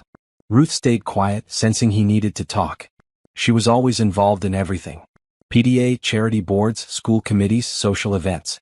She thrived on it. But about 6 months before she died, she started pulling away. From me, from the children, from everything. Patrick rubbed his face tiredly. I tried to talk to her about it, but she said I wouldn't understand. That I was too focused on work to see what really mattered. That must have been hard. Ruth's voice was gentle. I thought we had time to fix it. I thought we'd work through it like we'd worked through other problems. Patrick's voice cracked. Then she was gone. And I never got to make things right. I never got to tell her I was sorry for being so focused on my career. I never got to ask what she needed from me. You can't blame yourself for not knowing the future. Ruth leaned forward. You loved her. That's what matters. Did I love her enough? That's what keeps me awake at night. Patrick looked directly at Ruth. I gave her a beautiful house, financial security, everything money could buy. But maybe I didn't give her enough of me. Maybe that's why she was pulling away. Or maybe she was struggling with something you couldn't have known about. Ruth chose her words carefully. Sometimes people carry pain we can't see. That's not your fault. The children blame themselves, especially Bridget. She thinks if she had been better behaved, less difficult, her mother wouldn't have been so stressed that night. Patrick's voice broke. She thinks the accident was somehow her fault because Michelle had been at a PTA meeting about Bridget's grades. Oh no. Ruth's heart ached. Does Bridget talk about that? She did once, to the therapist Catherine insisted they see. Then she clammed up and refused to go back. Patrick stood and walked to the window. That's part of why Catherine filed that complaint. She thinks I'm not getting the children proper help. That I'm just throwing money at the problem by hiring you instead of getting them real therapy. Maybe they need both. Ruth stood as well. There's no shame in therapy. But they also need someone here every day, someone consistent, someone who loves them. That's what I provide. You provide so much more than that. Patrick turned to face her. You've given them hope again. You've given me hope again.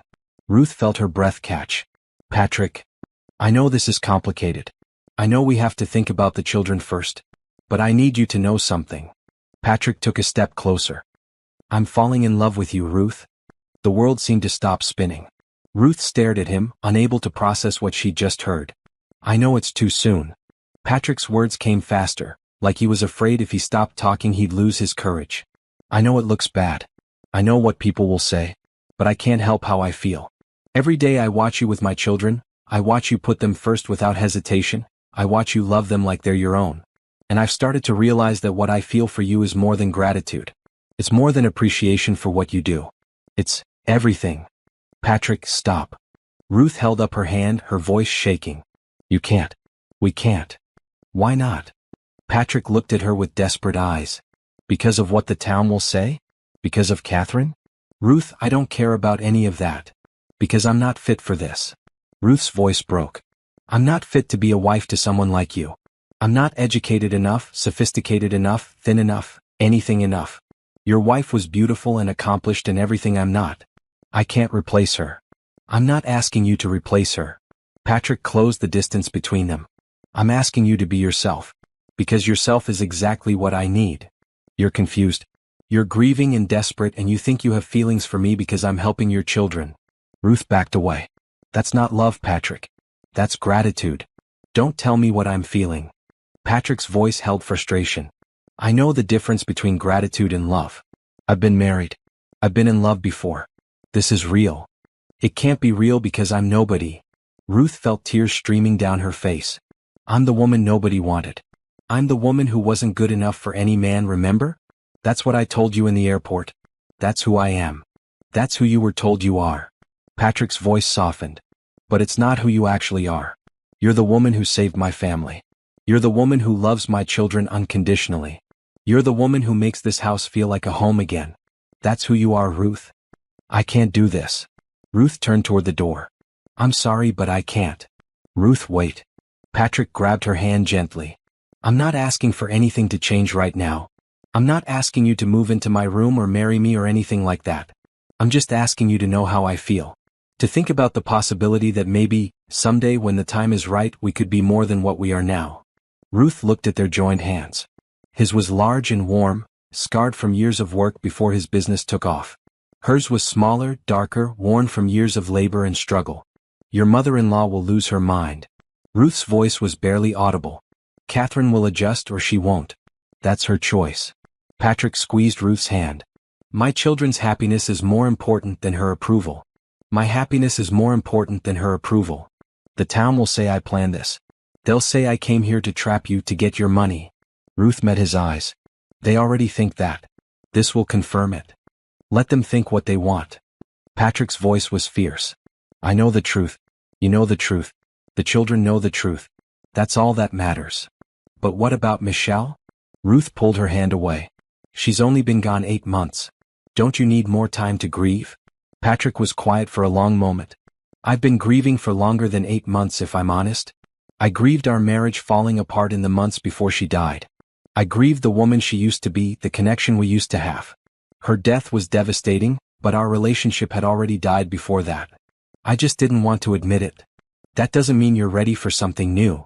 Ruth wrapped her arms around herself. Patrick, you're vulnerable right now. You're lonely and scared and trying to hold everything together. I don't want to be the person you turn to because I'm convenient. You're not convenient. You're essential. Patrick's voice held conviction. But you're right that I'm not ready for a relationship. Neither are you, honestly. We're both too broken right now. But that doesn't change how I feel. And I needed you to know. Why? Ruth asked. Why did you need me to know? Because I don't want you to think you're just an employee.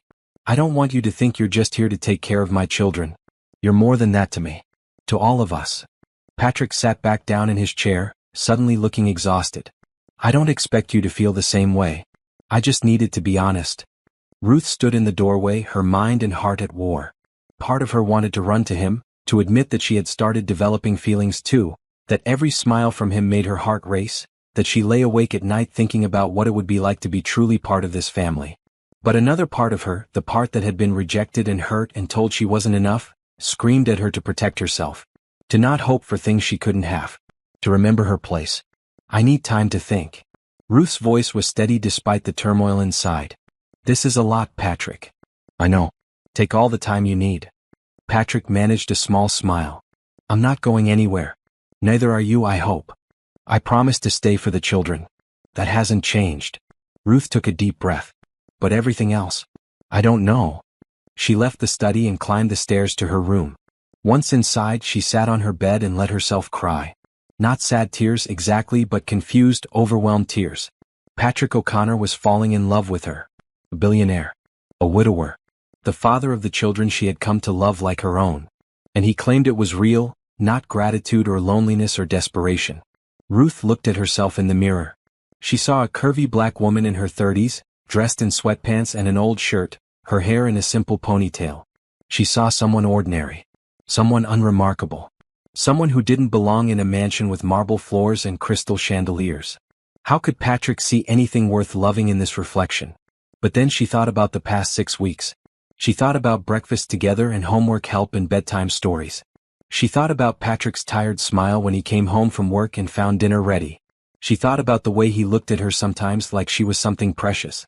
Maybe he really did see something in her. Something she couldn't see in herself yet. Ruth pulled out her phone and looked at the text messages Patrick had sent over the past weeks. Grateful messages about the children's progress.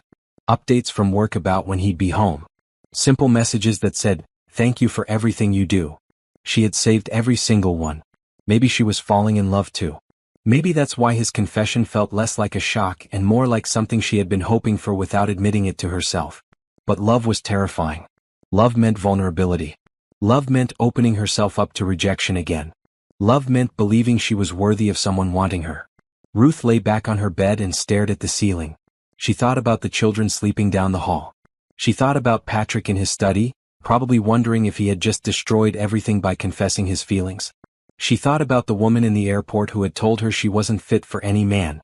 The woman who had believed that was her truth, her destiny, her identity. But maybe that woman was wrong. Maybe Ruth Johnson was exactly fit for one particular man. Maybe all her life experiences, all her pain and struggle and resilience, had been preparing her for exactly this moment, this family, this possibility of love. She didn't have answers yet. But for the first time in her life, Ruth let herself hope that maybe, just maybe, she deserved to be loved too. Have you ever been too scared to hope for something you wanted? Ruth spent her whole life believing she wasn't worthy of love. Now someone is offering it to her and she's terrified. If this story is touching your heart, please subscribe and comment below. Tell us about a time you took a chance on love or hope. Your encouragement means everything. Christmas morning arrived with fresh snow covering Oak Hills and pristine white. Ruth woke early as usual, but this time she found Patrick already in the kitchen making coffee. Merry Christmas. His smile was tentative, careful. They hadn't talked about his confession in the 3 days since it happened. Merry Christmas. Ruth tied her robe tighter. I was going to start breakfast. I wanted to do something for you for once. Patrick gestured to the table where he had laid out ingredients. Though I have to admit, I'm not sure what to do with all this. Ruth laughed despite her nervousness. Let me help before you burn the house down.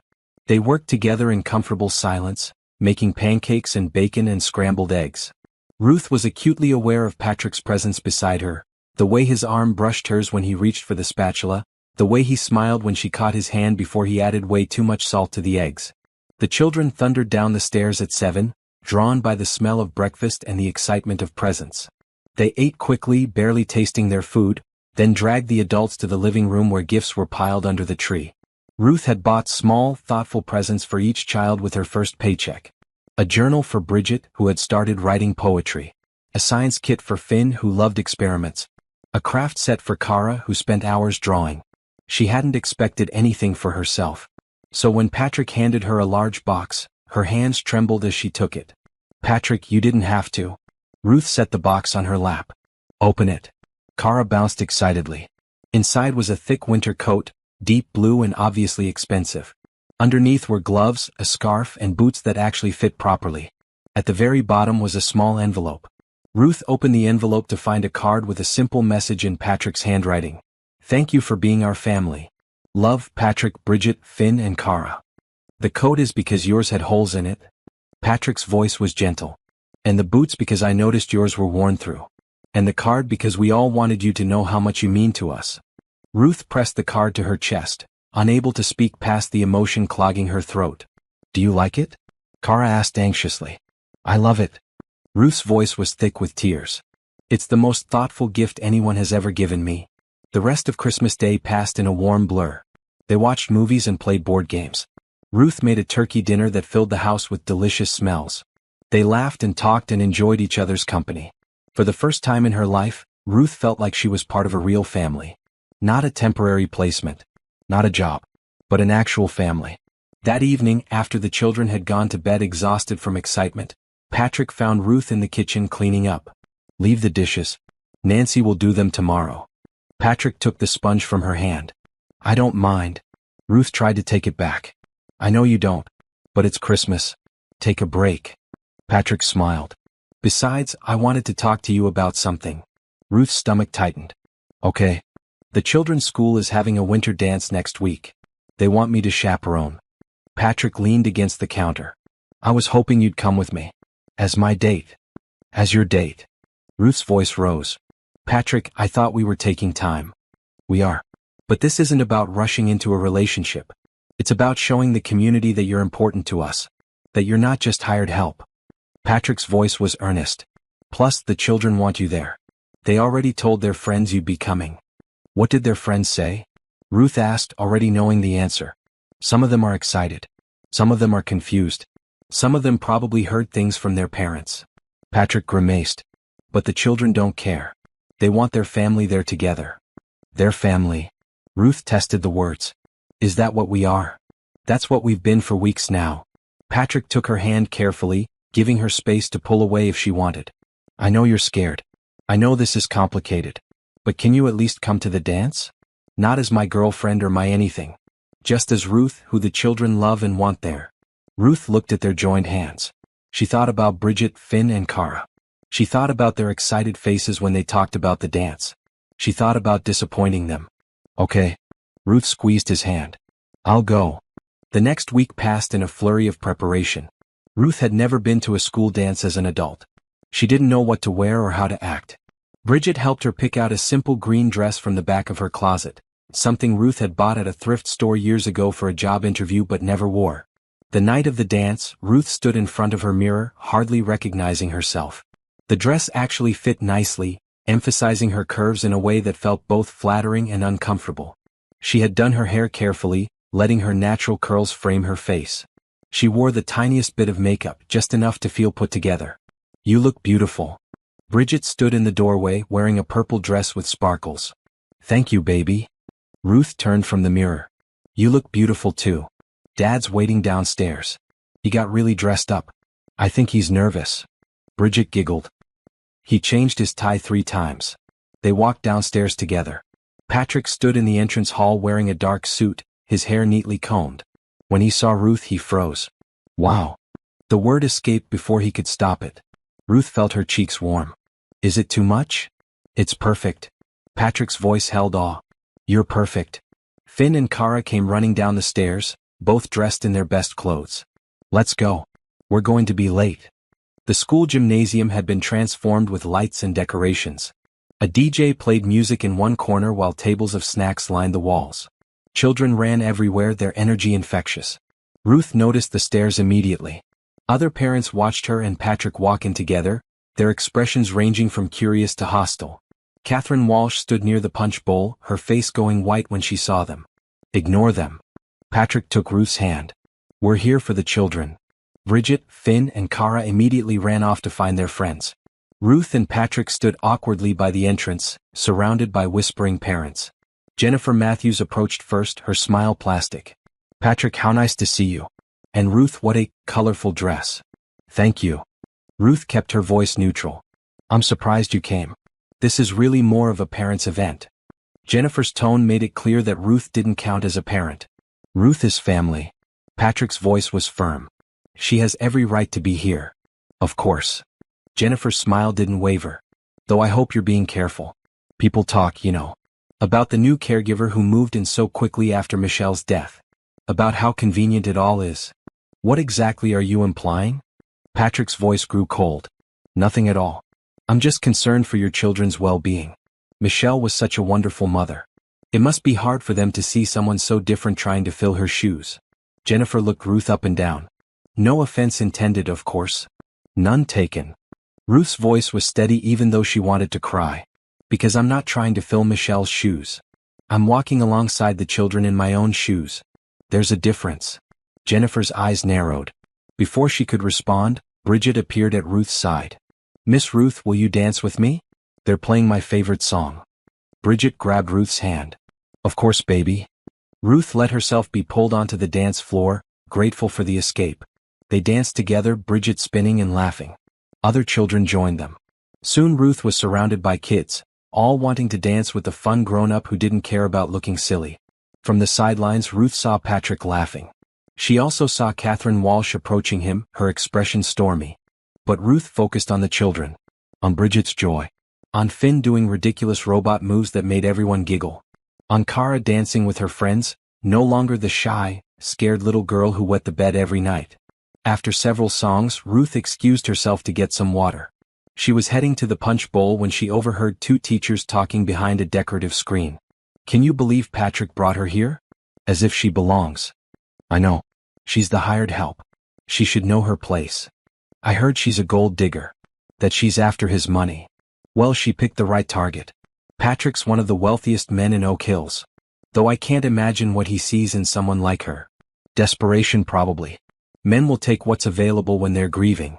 Ruth stood frozen, the words hitting her like physical blows. She had known people thought these things, but hearing them spoken so casually was different. That's enough. A sharp voice cut through the gossip. Ruth looked up to see Miss Peterson, Kara's teacher. You should both be ashamed of yourselves. We were just talking. One of the teachers looked embarrassed. You were being cruel and judgmental about someone who has done nothing but love those children. Miss Peterson's voice was icy.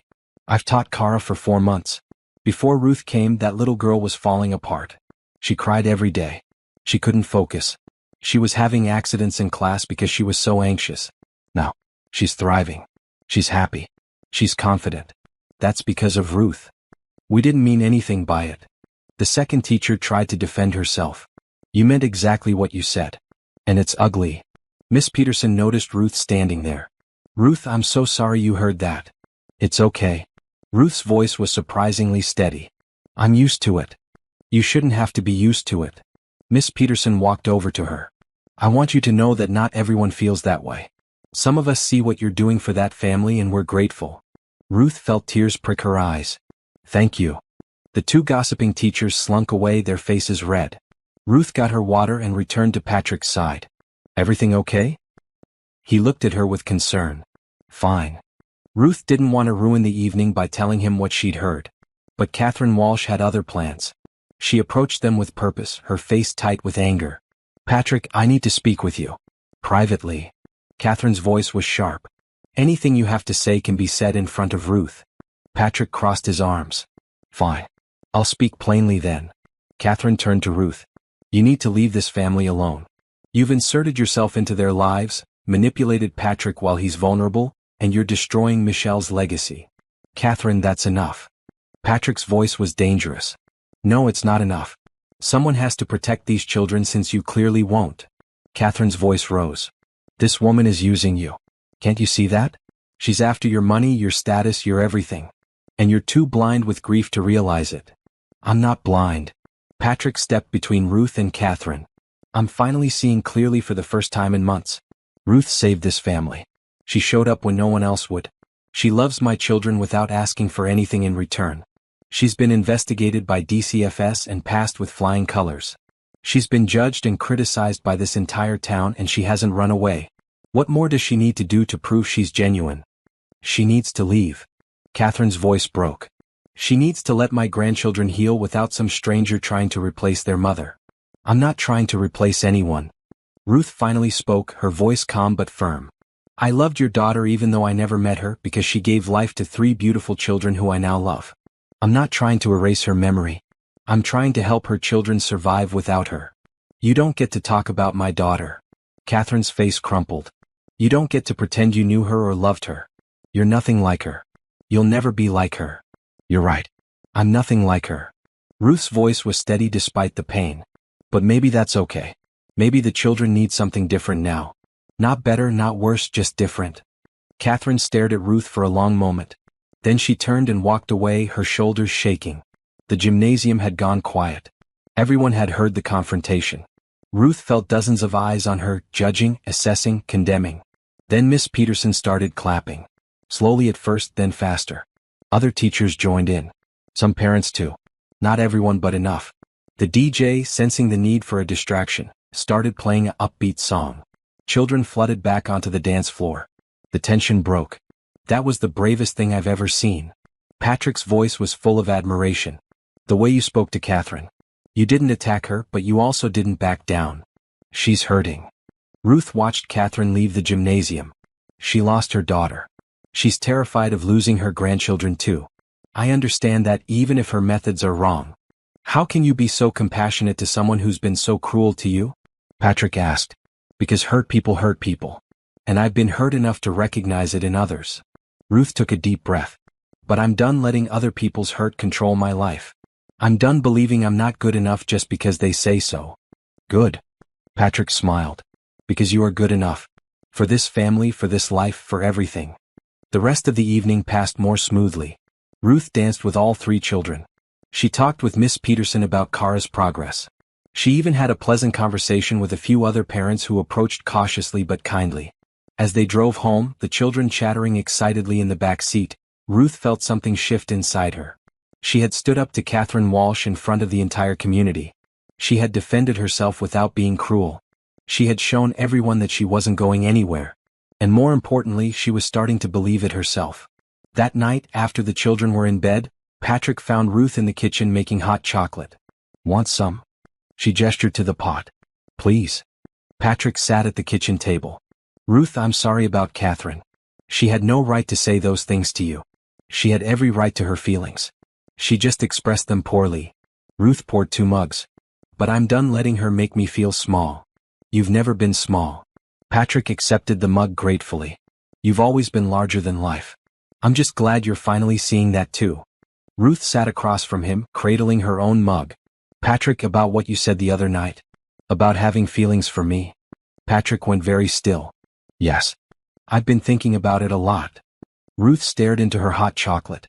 And I need you to know something. I'm terrified. Absolutely terrified. Of hoping for something I've never had. Of believing someone could actually want me. Of taking up space in a world that's always told me to make myself smaller. But. Patrick's voice was hopeful. But I'm tired of being afraid. I'm tired of believing I don't deserve good things. Ruth looked up, meeting his eyes. So if you still feel the way you said you do, if this is real and not just gratitude or loneliness, then maybe we could try. Slowly. Very slowly. Patrick's face transformed with joy. Slowly is perfect. As slow as you need.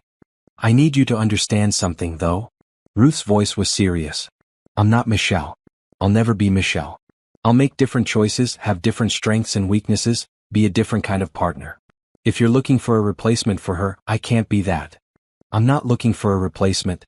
I'm looking for you. Patrick reached across the table and took her hand. Just you, exactly as you are. Ruth felt tears slide down her cheeks. Even though I'm not fit for any man? Even though I'm too big, too poor, too uneducated, too everything that's wrong? Especially because of all those things. Patrick squeezed her hand. Because those things made you who you are. Strong, compassionate, resilient, loving. You're not too anything, Ruth. You're exactly enough. For the first time in her life, Ruth let herself believe it might be true. January brought cold weather and unexpected crisis. Ruth was making breakfast on a Tuesday morning when Patrick's phone rang. She heard his voice from the study, rising in alarm. What? No, that's not possible. I have custody. I'm their father. Ruth set down the spatula and moved toward the study. Patrick stood at his desk, his face pale, his hand gripping the phone so hard his knuckles were white. Catherine filed what? Patrick's voice rose. A petition for grandparents' rights? She can't do that.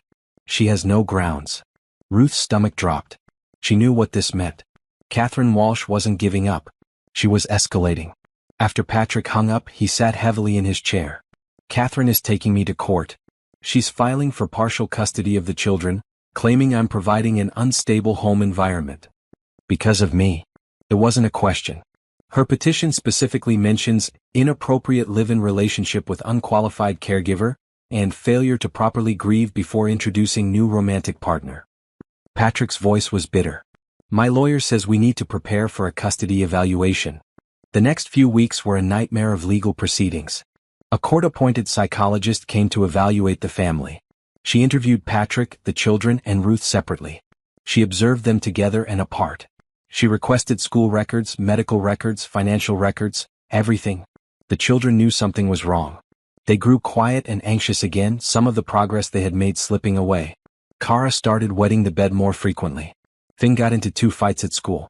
Bridget stopped talking except when directly asked a question. This is my fault. Ruth told Patrick one evening after the children were asleep.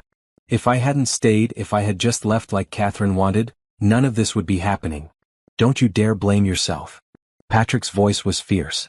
Catherine is doing this out of grief and fear, not because of anything you did wrong. My lawyer says her case is weak. Grandparents' rights cases rarely succeed when both parents are fit. But I'm not a parent. Ruth's voice was small. That's part of the problem, isn't it? I'm not their mother. I have no legal standing. I'm just the woman who moved in and complicated everything. You're the woman who saved us. Patrick pulled her close. And we're going to fight this together. The custody evaluation report came back surprisingly positive. The psychologist noted that while the situation was unconventional, the children were thriving. They showed clear attachment to both Patrick and Ruth, age-appropriate behavior, and healthy emotional development. But the report also noted concerns. The children had experienced significant trauma. The relationship between Patrick and Ruth was emotionally intense and potentially premature given the timeline of Michelle's death. The household might benefit from clearer boundaries and professional counseling for all members. The court date was set for mid-February. Patrick hired the best family law attorney in Illinois. Catherine hired an equally impressive legal team. The small hearing room was packed with lawyers, social workers, and witnesses. Ruth sat in the back, not allowed to be at Patrick's table because she wasn't family. She watched Catherine Walsh sit with her legal team, looking dignified and grieving in her black suit. Catherine's lawyer spoke first.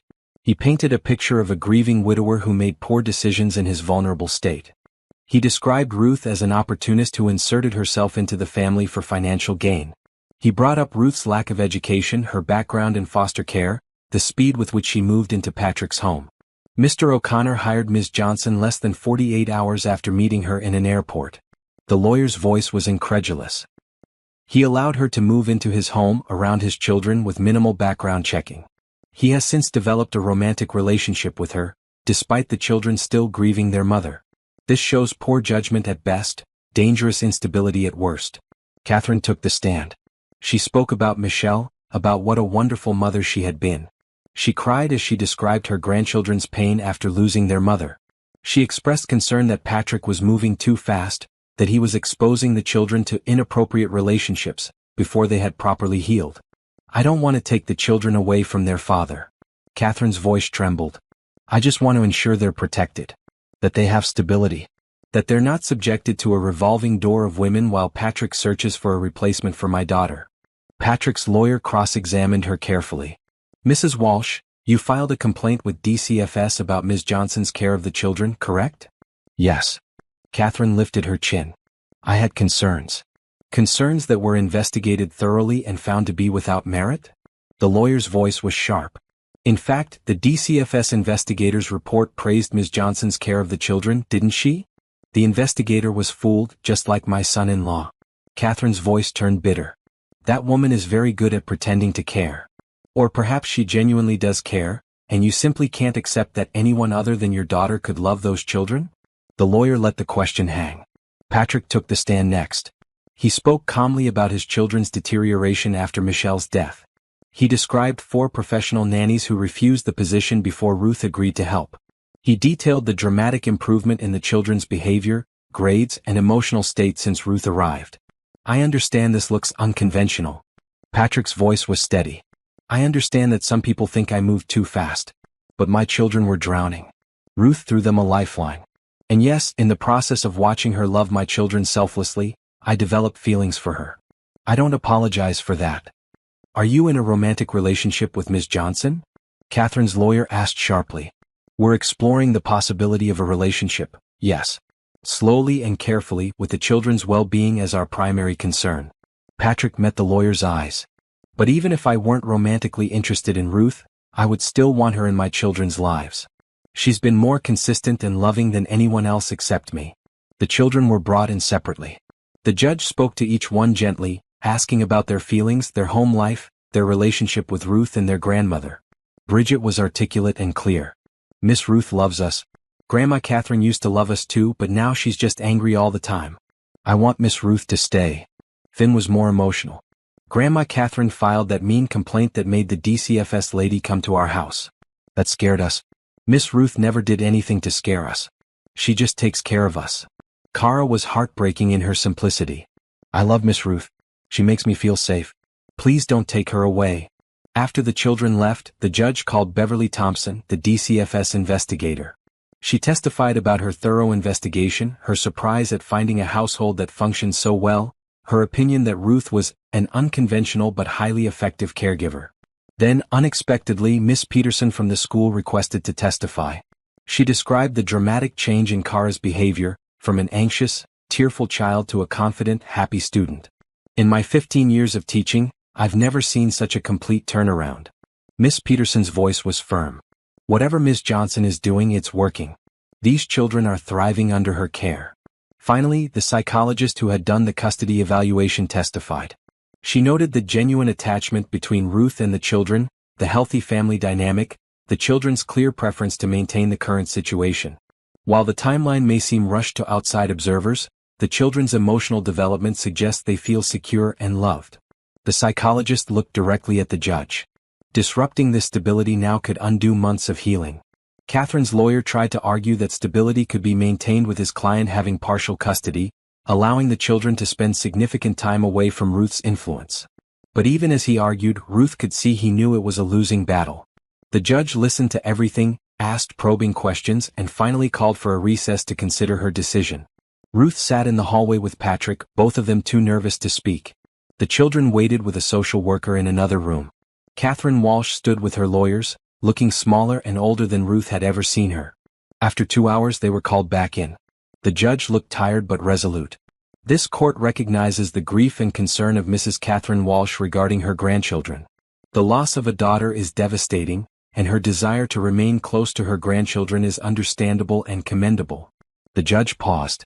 However, this court also recognizes that Mr. Patrick O'Connor is a fit and loving father, and that his children are demonstrably thriving under his care and that of Ms. Ruth Johnson. Ruth held her breath. Mrs. Walsh's petition for partial custody is denied. Mr. O'Connor will retain full legal and physical custody of his children. The judge's voice was firm. However, Mrs. Walsh will be granted generous visitation rights, to be exercised at times mutually agreed upon by both parties, with the understanding that said visitation will occur in a manner that does not disparage Ms. Johnson or create conflict for the children. Catherine made a choked sound. Her lawyer put a hand on her shoulder. Furthermore, this court recommends family therapy for all parties, including Ms. Johnson and Mrs. Walsh, to help process grief and adjust to the family's new structure. The judge looked at Patrick. Mr. O'Connor, while this court finds no fault in your relationship with Ms. Johnson, I strongly encourage you to move slowly and deliberately, always keeping the children's emotional needs paramount. Yes, Your Honor. Absolutely. Patrick's voice was thick with relief. And Mrs. Walsh. The judge turned to Catherine. Your grandchildren need you in their lives. But they need you to be a source of support, not conflict. I urge you to find a way to accept that love comes in many forms, and that Ms. Johnson's presence does not diminish your daughter's memory or your importance to these children. Catherine nodded, tears streaming down her face. This hearing is adjourned. The judge struck her gavel. Patrick grabbed Ruth in a tight hug. We won. God, we won. Ruth couldn't speak. She just held on to him, feeling the tension of weeks drain from her body. They had won. The children were safe. She could stay. Catherine approached slowly, her lawyers having already departed. She looked at Patrick and Ruth with red-rimmed eyes. I'm sorry. Catherine's voice broke. I'm so sorry. I was just so afraid of losing them like I lost Michelle. You're not losing them. Patrick's voice was gentle despite everything. They love you, Catherine. They need their grandmother. But they need Ruth too. Can you accept that? Catherine looked at Ruth for a long moment. I don't understand you.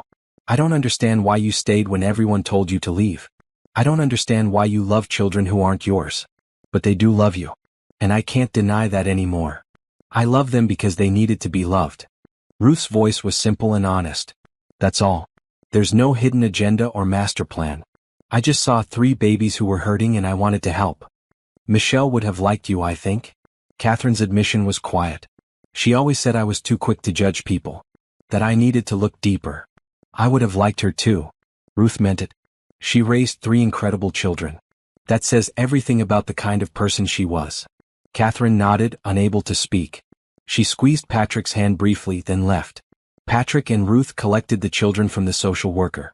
All 3 children immediately asked what happened. We're staying together. Patrick knelt down so he was eye level with them. All of us. Ruth is staying, Grandma Catherine can still visit, and we're going to be okay. The children rushed into Ruth's arms. She held all 3 of them, feeling their relief and joy wash over her. I told the judge you were the best. Kara's voice was muffled against Ruth's shoulder. I told her you make the best pancakes and you always check for monsters under my bed and you never get mad when I have accidents. I told her you help me with math without making me feel stupid. Finn added. I told her you're the only person who really listens when I talk. Bridget's voice was quiet but fierce. Ruth couldn't hold back tears. I love you 3 so much. You know that, right? We love you too. Bridget spoke for all of them. And we're never letting you go. That evening, after the children were in bed exhausted from the emotional day, Patrick opened a bottle of wine. He poured 2 glasses and handed one to Ruth. To surviving Catherine Walsh's custody battle. He raised his glass. To surviving, period. Ruth clinked her glass against his. They sat in the living room, the room Ruth had once been afraid to enter because it seemed too formal and expensive. Now it felt like home. Ruth, there's something I want to ask you. Patrick set down his wine glass. Actually, it's more like a proposal. But not the kind you're thinking of. Ruth's heart rate picked up. Okay. The judge said she strongly recommends therapy for all of us. And I think she's right. I think we need help processing everything that's happened. Patrick took Ruth's hand. But I also think we need to make our family official. Not just in feeling but in action. What do you mean? Ruth was confused. I want to formally adopt you as the children's co-guardian. Give you legal standing in their lives. Make it so you can make medical decisions, sign school forms, be listed as their parent in every way that matters. Patrick's voice was intense. Because you are their parent, Ruth. Not biologically but in every way that counts. And I want that to be recognized legally. Ruth stared at him. You want to give me legal rights to your children? There are children now. Patrick corrected gently. And yes, I want you to have every right and responsibility that comes with being their parent. If you want that. If I want that? Ruth laughed, the sound somewhere between a sob and genuine amusement. Patrick, I've spent my whole life feeling like I didn't belong anywhere. And you're offering me legal proof that I belong with you and the children. Is that a yes? Patrick smiled. That's the biggest yes I've ever given to anything. Ruth set down her wine glass before she dropped it. But are you sure? This is permanent. Once you give me legal guardianship, I have real rights. Real say in their lives. I know. That's exactly what I want. Patrick pulled her close. I trust you with my children's lives, Ruth. I trust you with their hearts. I want the law to recognize what we already know is true. You're their mother now in all the ways that matter. Not their mother. Ruth corrected softly. They have a mother even if she's gone. I'm their Ruth. And that's enough. More than enough. Patrick kissed her forehead. So we'll start the paperwork tomorrow. And we'll start therapy too. All of us working through everything together. Together. Ruth tested the word. I like the sound of that. For the first time in her 32 years, Ruth Johnson felt like she had found her place. Not despite who she was, but because of who she was. The town of Oak Hills might never fully accept her. Catherine Walsh might always harbor some resentment.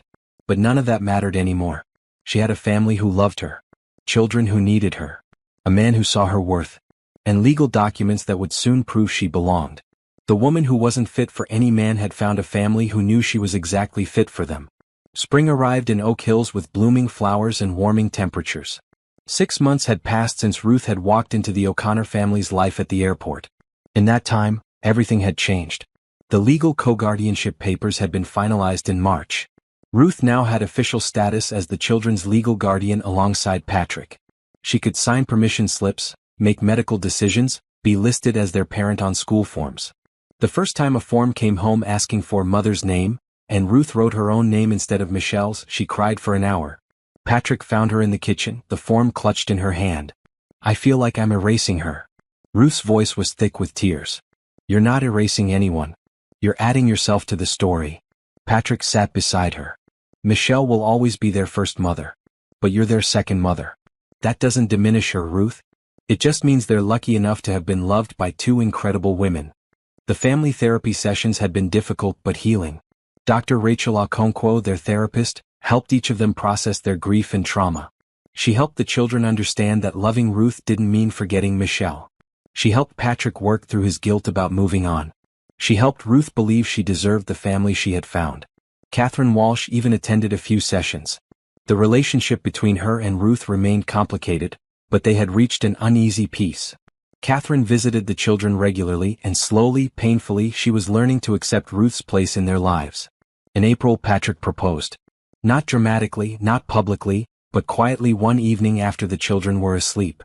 I know we've only known each other 6 months. Patrick knelt beside the couch where Ruth was reading. I know people will say it's too fast. But I don't want to wait anymore. I want you to be my wife. I want us to be a real family in every possible way. Ruth looked at the simple diamond ring he held. It wasn't enormous or flashy. It was elegant and understated, exactly her style. The children. Ruth started.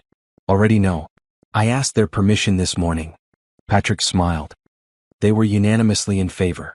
Kara actually squealed so loud I thought the windows would break. What about the town? Catherine? Everyone who already thinks I'm a gold digger. Ruth's old fears rose up. I don't care what they think. Patrick's voice was firm. I care what I know. I know you love me and my children. I know you make us all better. I know I want to spend the rest of my life with you. Say yes, Ruth. Please say yes. Ruth thought about the woman she had been 6 months ago. Tired, broken, convinced she wasn't worthy of love. She thought about the woman she was becoming.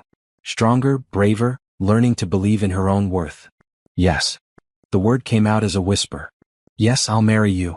Patrick slipped the ring on her finger and kissed her. It was their first real kiss, sweet and gentle and full of promise. The children were thrilled when told the news the next morning. Bridget immediately started planning wedding details. Finn asked if he could be the best man. Cara wanted to know if she could wear a princess dress. We're going to do something small. Patrick told them. Just family and close friends. Nothing fancy. Can we have it at the airport? Cara's question was innocent but profound.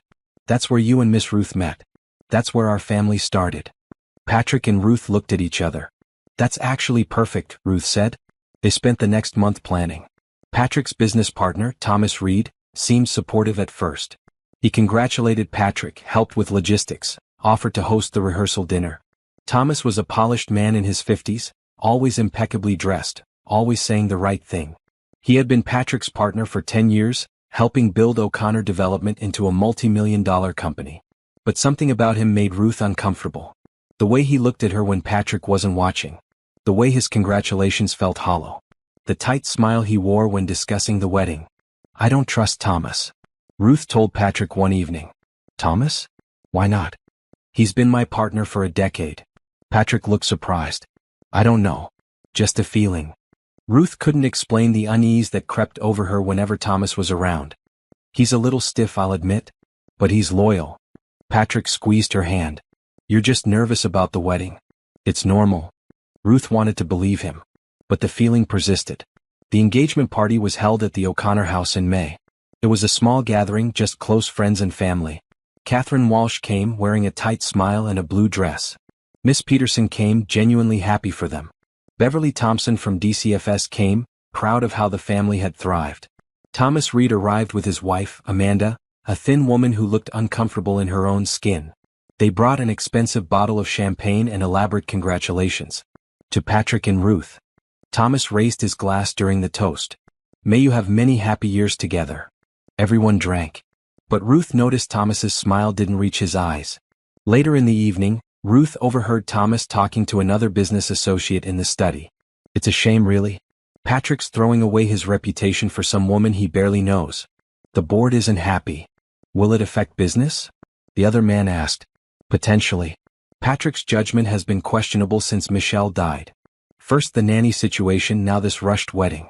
I've been fielding concerns from investors for months. Thomas's voice was carefully neutral. We may need to make some changes if this continues. Ruth backed away quietly, her heart pounding. Changes? What kind of changes? She told Patrick what she'd heard that night. Thomas is just being cautious. He worries about the company's image. Patrick dismissed her concern. He'll come around once he sees how happy we are. But Ruth couldn't shake the feeling that Thomas was planning something. The wedding was scheduled for June 15th, exactly 6 months and 1 week after Ruth had met Patrick at the airport. They would exchange vows in a small chapel near O'Hare, then have a reception in one of the airport's event spaces. It was unconventional, but it felt right. Starting their marriage in the place where their story began. 3 days before the wedding, Thomas requested an emergency meeting with Patrick at the office. Patrick came home that evening looking shaken. Thomas presented the board with evidence that you married me for money. Patrick's voice was hollow. He has bank records showing you researched my net worth. He has testimony from people claiming you told them you planned to land a rich husband. He has photos of you looking up divorce lawyers online. That's not true. Ruth's voice shook. I never researched your net worth. I never told anyone I wanted to marry rich. And I've never looked up divorce lawyers. I know it's not true. But Thomas has convinced half the board it is. Patrick sat heavily on the couch. They're threatening to vote me out as CEO if I marry you. They say I'm compromised, my judgment is impaired, I'm making decisions based on emotion instead of logic. Then don't marry me. The words tore out of Ruth. Don't lose your company because of me. Are you insane? I'm not calling off the wedding. Patrick grabbed her hands. That company means nothing compared to you and the children. But you built that company. You can't just walk away. Ruth felt tears streaming down her face. Watch me. Patrick's voice was steel. I'll build another company if I have to. But I'm not giving you up. Not for Thomas Reed, not for the board, not for anyone. The next day, Finn came home from school with news. Matthew Henderson told me his dad works with Mr. Reed. He said Mr. Reed told them you're a con artist, Miss Ruth. He said you're going to steal all our money and leave. Ruth felt sick. Matthew's dad is on the company board? I punched Matthew. Finn's voice was matter-of-fact. The principal called Dad. I'm suspended again. Finn, you can't keep punching people who say bad things about Ruth. Patrick sighed. Why not? You said we're supposed to defend our family. Finn's logic was unassailable. That evening Bridget pulled Ruth aside. I found something on the computer. She handed Ruth a printout. Mr. Reed searched for divorce lawyers. Not you. And he used Dad's computer to do it so it would look like you did it. Ruth stared at the printout. It showed the search history from Patrick's office computer, with timestamps that matched when Thomas had been alone in the office. How did you find this? Ruth asked. I'm good with computers. Dad doesn't know, but I can access his work stuff from home. Bridget looked proud. I wanted to prove Mr. Reed was lying. Ruth hugged Bridget tight. You're amazing. But don't hack into your dad's work computer anymore, okay? But I proved he's lying. Bridget protested. You did. And I'm so proud of you. But let the adults handle it from here. Ruth took the printout to Patrick immediately. Patrick stared at the evidence, his face going red with rage. Thomas set me up. He wanted it to look like you were planning our divorce before we even got married. But why? Ruth asked. Why would he sabotage you like this? Because if I step down or get voted out, Thomas becomes CEO. He gets control of the company I built. Patrick's hands shook with anger. He's been planning this for months, waiting for the right opportunity. Our relationship gave him the perfect weapon. The next day, Patrick called an emergency board meeting. He presented Bridget's evidence, along with further investigation that revealed Thomas had also fabricated the testimony from people claiming Ruth had gold digger aspirations. The people didn't even exist. Thomas was voted out of the company immediately. Patrick offered to buy out his shares for a generous amount, just to be rid of him quickly. You destroyed your own career out of greed. Patrick told Thomas in front of the entire board.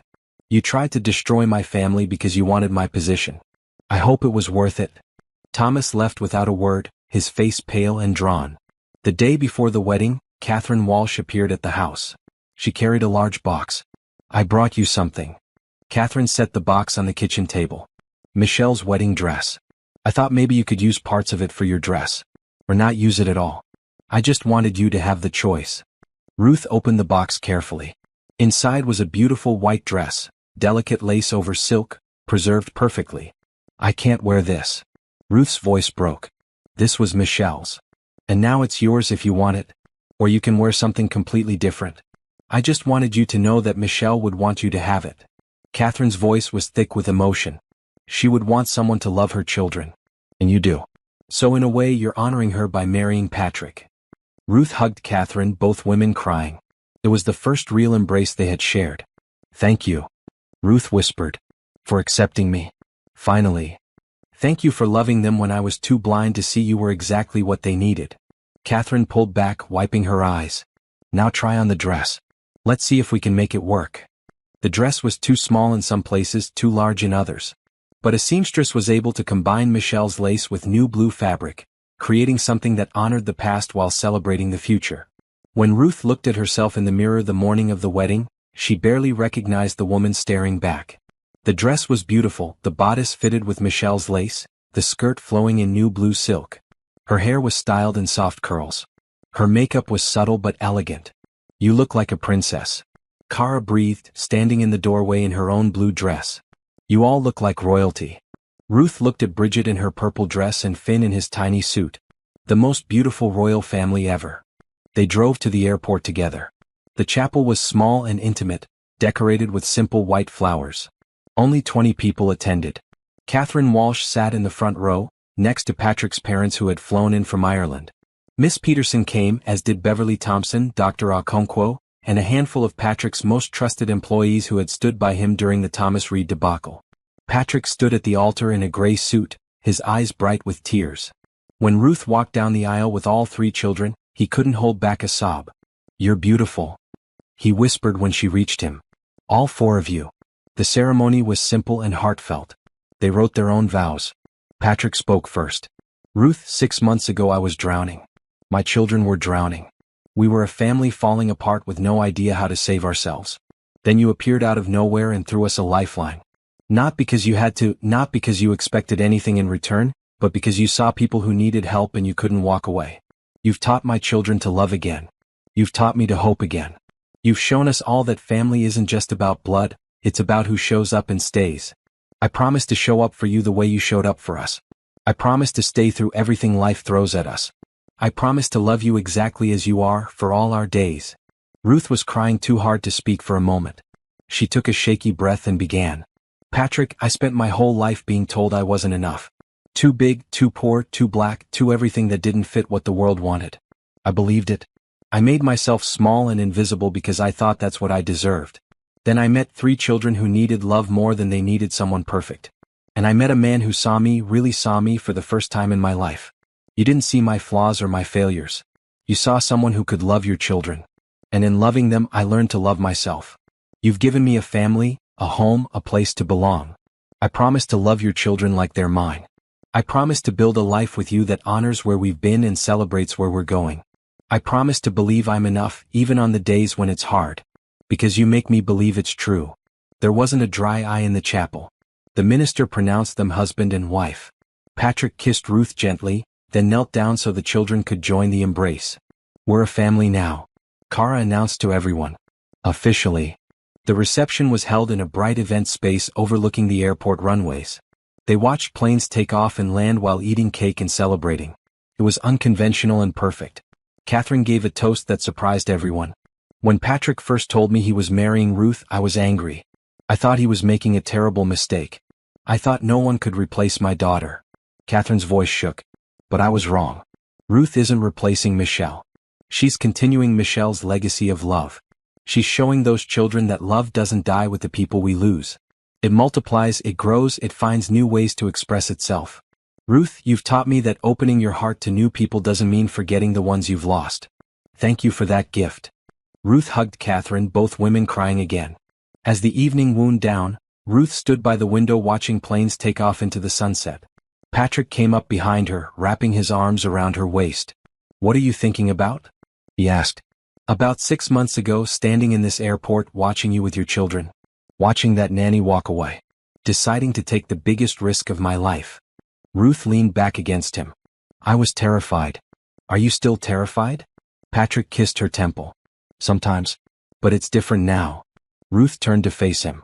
Now I'm terrified of how happy I am. Of how much I have to lose if something goes wrong. Nothing's going to go wrong. Patrick cupped her face gently. We've been through custody battles and health crises and sabotage attempts. We've survived Catherine's wrath and Thomas's betrayal and the entire town's judgment. We can survive anything. Promise? Ruth searched his eyes. I promise. Patrick kissed her softly. We're in this together now. For better or worse, richer or poorer, in sickness and health. You know those vows were already covered in the ceremony, right? Ruth smiled against his lips. I know, but I wanted to say them again. Just to make sure you know I mean them. Patrick pulled her closer. I love you, Ruth Johnson O'Connor. I love you too. Ruth rested her head on his chest. More than I ever thought I could love anyone. They stood together watching planes take off, symbolizing new beginnings and journeys starting. Ruth thought about her own journey. From foster care to struggle to survival to this moment. This beautiful, impossible, perfect moment. She was married. She had children who loved her. She had a man who believed in her. She had a mother-in-law who had finally accepted her. She had a community that was slowly learning to see past their prejudices. She was Ruth Johnson O'Connor. And she was enough. More than enough. She was exactly right.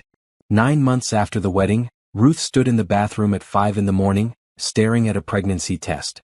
2 pink lines. Positive. She sat on the edge of the bathtub, her hands shaking. She and Patrick had talked about more children, but neither of them expected it to happen so quickly. Patrick knocked on the door. Ruth? Are you okay? You've been in there for 20 minutes. Ruth opened the door, holding out the test wordlessly. Patrick stared at it for a full minute before his face split into the biggest smile Ruth had ever seen. We're having a baby? We're having a baby. Ruth felt tears stream down her face. Patrick, I'm going to be a mother. An actual, biological mother. You're already a mother. Patrick pulled her into his arms. But yes, now you're going to be a biological mother too. God, Ruth. A baby. They told the children at breakfast. Ruth was so nervous she burned the pancakes. We have something to tell you 3. Patrick gathered them at the kitchen table. Ruth is pregnant. You're going to have a baby brother or sister. The reactions were mixed. Cara squealed with delight. A baby? I've always wanted a baby sister. Finn looked worried. Will you still love us if you have your own baby? Ruth's heart broke. She knelt down in front of Finn. You are my own baby. All 3 of you. This new baby isn't replacing you or more important than you. This baby is just adding to our family. You 3 will always be my first children, the ones who taught me how to be a mother. Okay. Promise. Finn's voice was small. I promise. Ruth hugged him tight. Bridget was quiet, processing. Finally she spoke. Mom would have liked this. She always said she wanted more kids. Tell me about that. Ruth sat beside Bridget. What did your mom say about wanting more children? She said she wished we had a little brother or sister. She said our family felt incomplete. Bridget's voice was wistful. But she couldn't have more kids after Cara. Something about medical stuff I didn't understand. Then maybe this baby is meant to be. Ruth took Bridget's hand. Maybe this is the little brother or sister your mom always wanted for you, just arriving in a different way than expected. Bridget smiled slightly. I like that idea. The pregnancy was difficult. Ruth's diabetes made it high risk. She had to monitor her blood sugar constantly, attend frequent doctor appointments, modify her diet even more strictly. She was exhausted all the time. But she also felt a joy she had never experienced before. Every flutter of movement, every heartbeat on the ultrasound, every milestone filled her with wonder. At 20 weeks, they learned she was having twins. A boy and a girl. Twins run in my family. Patrick looked stunned at the ultrasound screen. My grandmother was a twin. But I never expected this. Ruth laughed and cried at the same time. We're going to have 5 children, Patrick. 5. We can handle 5. Patrick squeezed her hand. We've handled everything else. The community of Oak Hills had gradually warmed to Ruth over the past year. The dramatic improvement in the O'Connor children's well-being was impossible to ignore. Teachers praised Ruth at school events. Other parents slowly stopped gossiping. Even Jennifer Matthews managed a stiff but genuine congratulations when she heard about the pregnancy. Catherine Walsh was overjoyed. More grandchildren. Oh, Michelle would be so happy. Ruth suggested they name the girl Michelle, after Patrick's late wife. Patrick cried when she offered. Are you sure? He asked. I don't want you to feel pressured. I'm sure. She was their mother first. This honors her memory. Ruth's hand rested on her growing belly. Besides, I like the idea of a little Michelle running around carrying on her legacy. They named the boy Ryan after Ruth's favorite foster parent, the woman who had taught her to cook. The remaining months of pregnancy passed in a blur of preparation. They converted 2 guest rooms into nurseries. The older children helped pick out decorations. Bridget insisted on purple walls for Michelle's room. Finn chose blue for Ryan's. Ruth's health became more complicated as the pregnancy progressed. She developed preeclampsia in her 8th month and was put on bed rest. Patrick took time off work. The children helped with everything, bringing Ruth meals and keeping her company. I feel useless. Ruth told Dr. Martinez during a home visit. I'm supposed to be taking care of everyone, and instead everyone is taking care of me. Taking care of each other is what families do. Dr. Martinez checked her blood pressure, frowning at the reading. Ruth, we need to talk about delivery. With the preeclampsia and your diabetes, I'm recommending a C-section at 36 weeks. Waiting longer is too risky. 36 weeks? Ruth felt panic rise. That's only 2 weeks away. I know. But the babies are measuring well. They should be fine. Dr. Martinez sat beside her bed. I won't lie, this is going to be complicated. But you're strong. You've survived much harder things than this. The night before the scheduled C-section, Ruth couldn't sleep. She wandered downstairs at 2 in the morning and found Patrick in the kitchen. Couldn't sleep either? He asked, pouring her a glass of water. Too nervous. Ruth sat at the kitchen table. What if something goes wrong? What if I can't handle twins on top of 3 other children? What if I'm not enough? Ruth. Patrick sat beside her, taking her hands. Look at me. You are more than enough. You've been more than enough since the day I met you in that airport. Tomorrow you're going to bring 2 more beautiful babies into this world. And yes, it's going to be hard. But we're going to do it together. All of us. I never thought I'd have this. Ruth's voice broke. A husband who loves me. Children who need me. A home that's really mine. Babies growing inside me. I spent so many years believing I didn't deserve any of this. You deserve all of it and more. Patrick kissed her forehead. You deserve every good thing that comes your way. And I'm going to spend the rest of my life making sure you never forget that. The C-section the next morning went smoothly. Michelle Ruth O'Connor arrived first, screaming lustily, weighing 5 pounds 2 ounces. Ryan James O'Connor followed 3 minutes later, quieter but healthy, weighing 5 pounds even. Ruth held both babies in the recovery room, tears streaming down her face. They're perfect. Look at them, Patrick. They're perfect. They're beautiful. Just like their mother. Patrick took dozens of photos, his own eyes wet with tears. Bridget, Finn, and Cara came to visit that afternoon. They crowded around the hospital bed, staring at their new siblings with wonder. They're so tiny. Cara whispered. Can I hold one? Ruth carefully handed baby Michelle to Cara, supporting the infant's head. Very gently.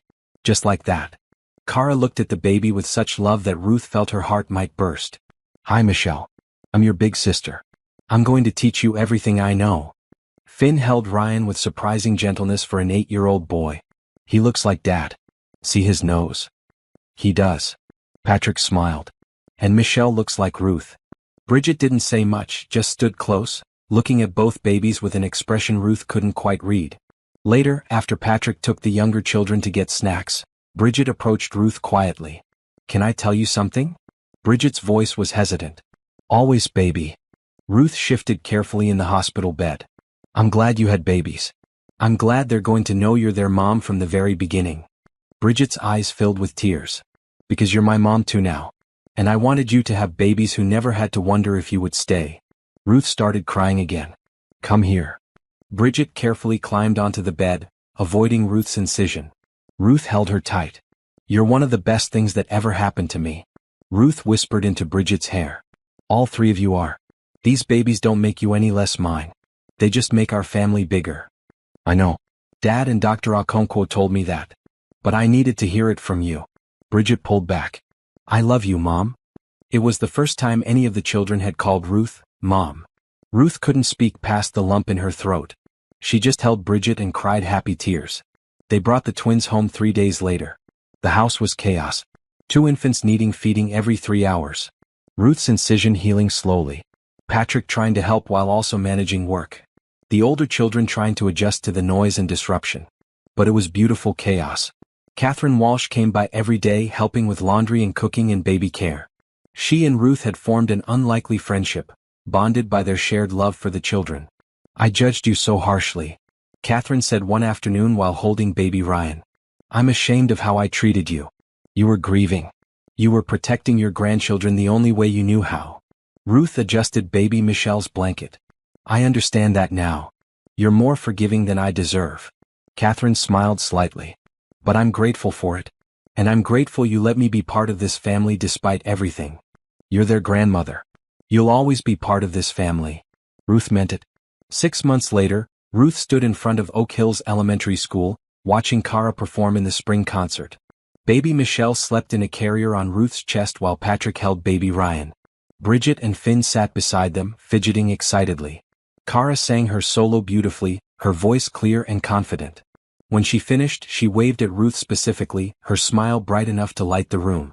After the concert, Miss Peterson approached. Ruth, I wanted to tell you something. Cara's reading scores came back. She tested at the top of her class.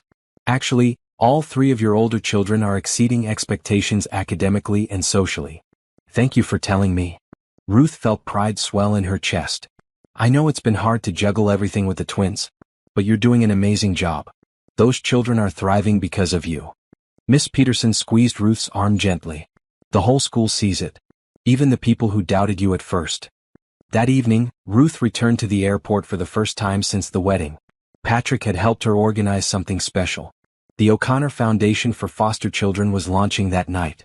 Ruth had used part of her salary and some of Patrick's resources to create a foundation that would help teenagers aging out of foster care. They would provide scholarships, job training, housing assistance, mentorship, and emotional support. The launch event was held in the same space where they had held their wedding reception. Over 100 people attended, including social workers, former foster children, community leaders, and donors. Ruth stood at the podium, nervous but determined. Baby Michelle was with Catherine, and baby Ryan with Patrick's mother. The older children sat in the front row with Patrick, all of them wearing proud smiles. Thank you all for coming. Ruth's voice shook slightly. 18 years ago, I aged out of foster care with a garbage bag full of belongings and no idea what to do next. I was told I wasn't fit for anything. That I should be grateful for whatever I could get. That I should expect very little from life. Ruth paused, looking at her family in the front row. But I didn't accept that. I worked hard. I survived. And then one day in this very airport, I met 3 children who needed help. I had nothing to offer except love and determination. But it turned out that was exactly what they needed. Ruth smiled. This foundation exists because I remember what it feels like to be 18 and alone. I remember wondering if anyone would ever believe in me. I want to be that person for other kids aging out of care. I want to show them they're fit for anything they dream of. The audience applauded. Ruth told her story, not hiding the hard parts, not pretending it was easy. She talked about the prejudice, the doubt, the constant struggle to believe in herself. But here's what I learned. Ruth's voice grew stronger. Being told you're not enough doesn't make it true. Being judged by people who don't know your story doesn't define your worth. Being different, being unexpected, being unconventional doesn't mean being less. Sometimes it means being exactly what the world needs, even if the world doesn't know it yet. A young woman in the audience stood up. She looked to be about 19 with nervous eyes and fidgeting hands. Can I say something? Of course. Ruth nodded. I aged out of foster care last year. I'm one of the first recipients of a scholarship from this foundation. The young woman's voice trembled. I was living in my car, working 3 jobs, trying to save enough for community college. Then Miss Ruth found me through a social worker. She gave me a scholarship, helped me find housing, connected me with a mentor. She changed my life. The young woman was crying now. When I first met her, I thought she was too good to be true. I thought there had to be a catch. But there was no catch. She just wanted to help because she remembered being me. She's the first person who ever believed I could do more than just survive. Ruth was crying too. The young woman came up to the podium and hugged her tight. Thank you. The young woman whispered. Thank you for seeing me. Thank you for letting me help. Ruth whispered back. The rest of the evening was a blur of introductions and conversations and promising new connections. By the time they got home, Ruth was exhausted but happy. She put the twins down, checked on the older children, and found Patrick on the back porch. That was incredible. Patrick pulled her into his arms. The way you told your story. The way you connected with all those kids. Ruth, you're going to change so many lives. I hope so. Ruth leaned against him. I just want them to know they're worth fighting for. That they're worth believing in. Like I believed in you. Patrick kissed the top of her head. Like you believed in me. Ruth agreed. Even when I didn't believe in myself. They stood together in the quiet darkness, listening to the sounds of their home. Babies sleeping peacefully. Older children whispering and giggling in their rooms. The gentle hum of a house full of life and love. Ruth thought about the woman she had been 14 months ago. Standing in the airport baggage claim, watching a desperate father and 3 broken children, deciding to take a chance on them even though everyone said she wasn't qualified. That woman had been terrified. That woman had believed she wasn't fit for any man, wasn't good enough, wasn't worthy. But that woman had been wrong. Or maybe she had been right in a way. Maybe Ruth Johnson really wasn't fit for any man. Maybe she was fit for one very specific man, and 3 heartbroken children, and now 2 tiny babies. Maybe being not fit for everyone meant being perfectly fit for someone. Ruth had found her someone. Actually, she had found her someones. Multiple someones who loved her, needed her, believed in her. She had a family. A real, legal, permanent family. She had children who called her mom. She had a husband who saw her worth when she couldn't see it herself. She had a foundation that would help other forgotten kids find their worth too. She had everything she never dared to hope for. And she had earned every bit of it, not through luck or manipulation or gold digging, but through showing up every single day and loving people who needed to be loved. What are you thinking about? Patrick asked, feeling her go still in his arms. I'm thinking about how far I've come. Ruth's voice was soft. From a baggage handler with nothing to a woman with everything. From invisible to seen. From not enough to more than enough. You were always more than enough. Patrick turned her to face him. You just needed someone to show you. No. Ruth corrected gently. I needed to show myself. You and the children helped, but ultimately I had to decide to believe it was true. And I do now. I finally do. She looked up at the stars, thinking about Michelle O'Connor. The woman whose death had created space for Ruth in this family. The woman whose children Ruth now loved as her own. The woman whose name would be carried on by the tiny baby girl sleeping upstairs. Thank you, Michelle. Ruth whispered to the stars. Thank you for loving them first. Thank you for teaching them how to love. Thank you for making them who they are. I promise I'll take care of them. I promise I'll honor your memory. I promise they'll always know how much you loved them. The wind rustled through the trees, soft and gentle, almost like a whisper of approval. Patrick heard her and smiled. She would have liked you, you know. She would have been grateful it was you who found us. I hope so. Ruth leaned into Patrick's warmth. I really hope so. They went inside together, checking on all 5 children one last time before heading to their own room. Ruth stood in the doorway of each room watching her children sleep. Bridget, curled up with a book on her chest. Finn, sprawled across his bed like a starfish. Kara, peaceful and dry, no nightmares tonight. Michelle and Ryan, sleeping side by side in their cribs, tiny and perfect. Her children. All of them. Hers. Ruth Johnson O'Connor. Mother to 5. Wife to 1. Founder of a foundation. Survivor of foster care. Overcomer of prejudice. Believer in her own worth. She was not fit for any man. But she was exactly fit for this man, these children, this life. And that was more than enough. It was everything.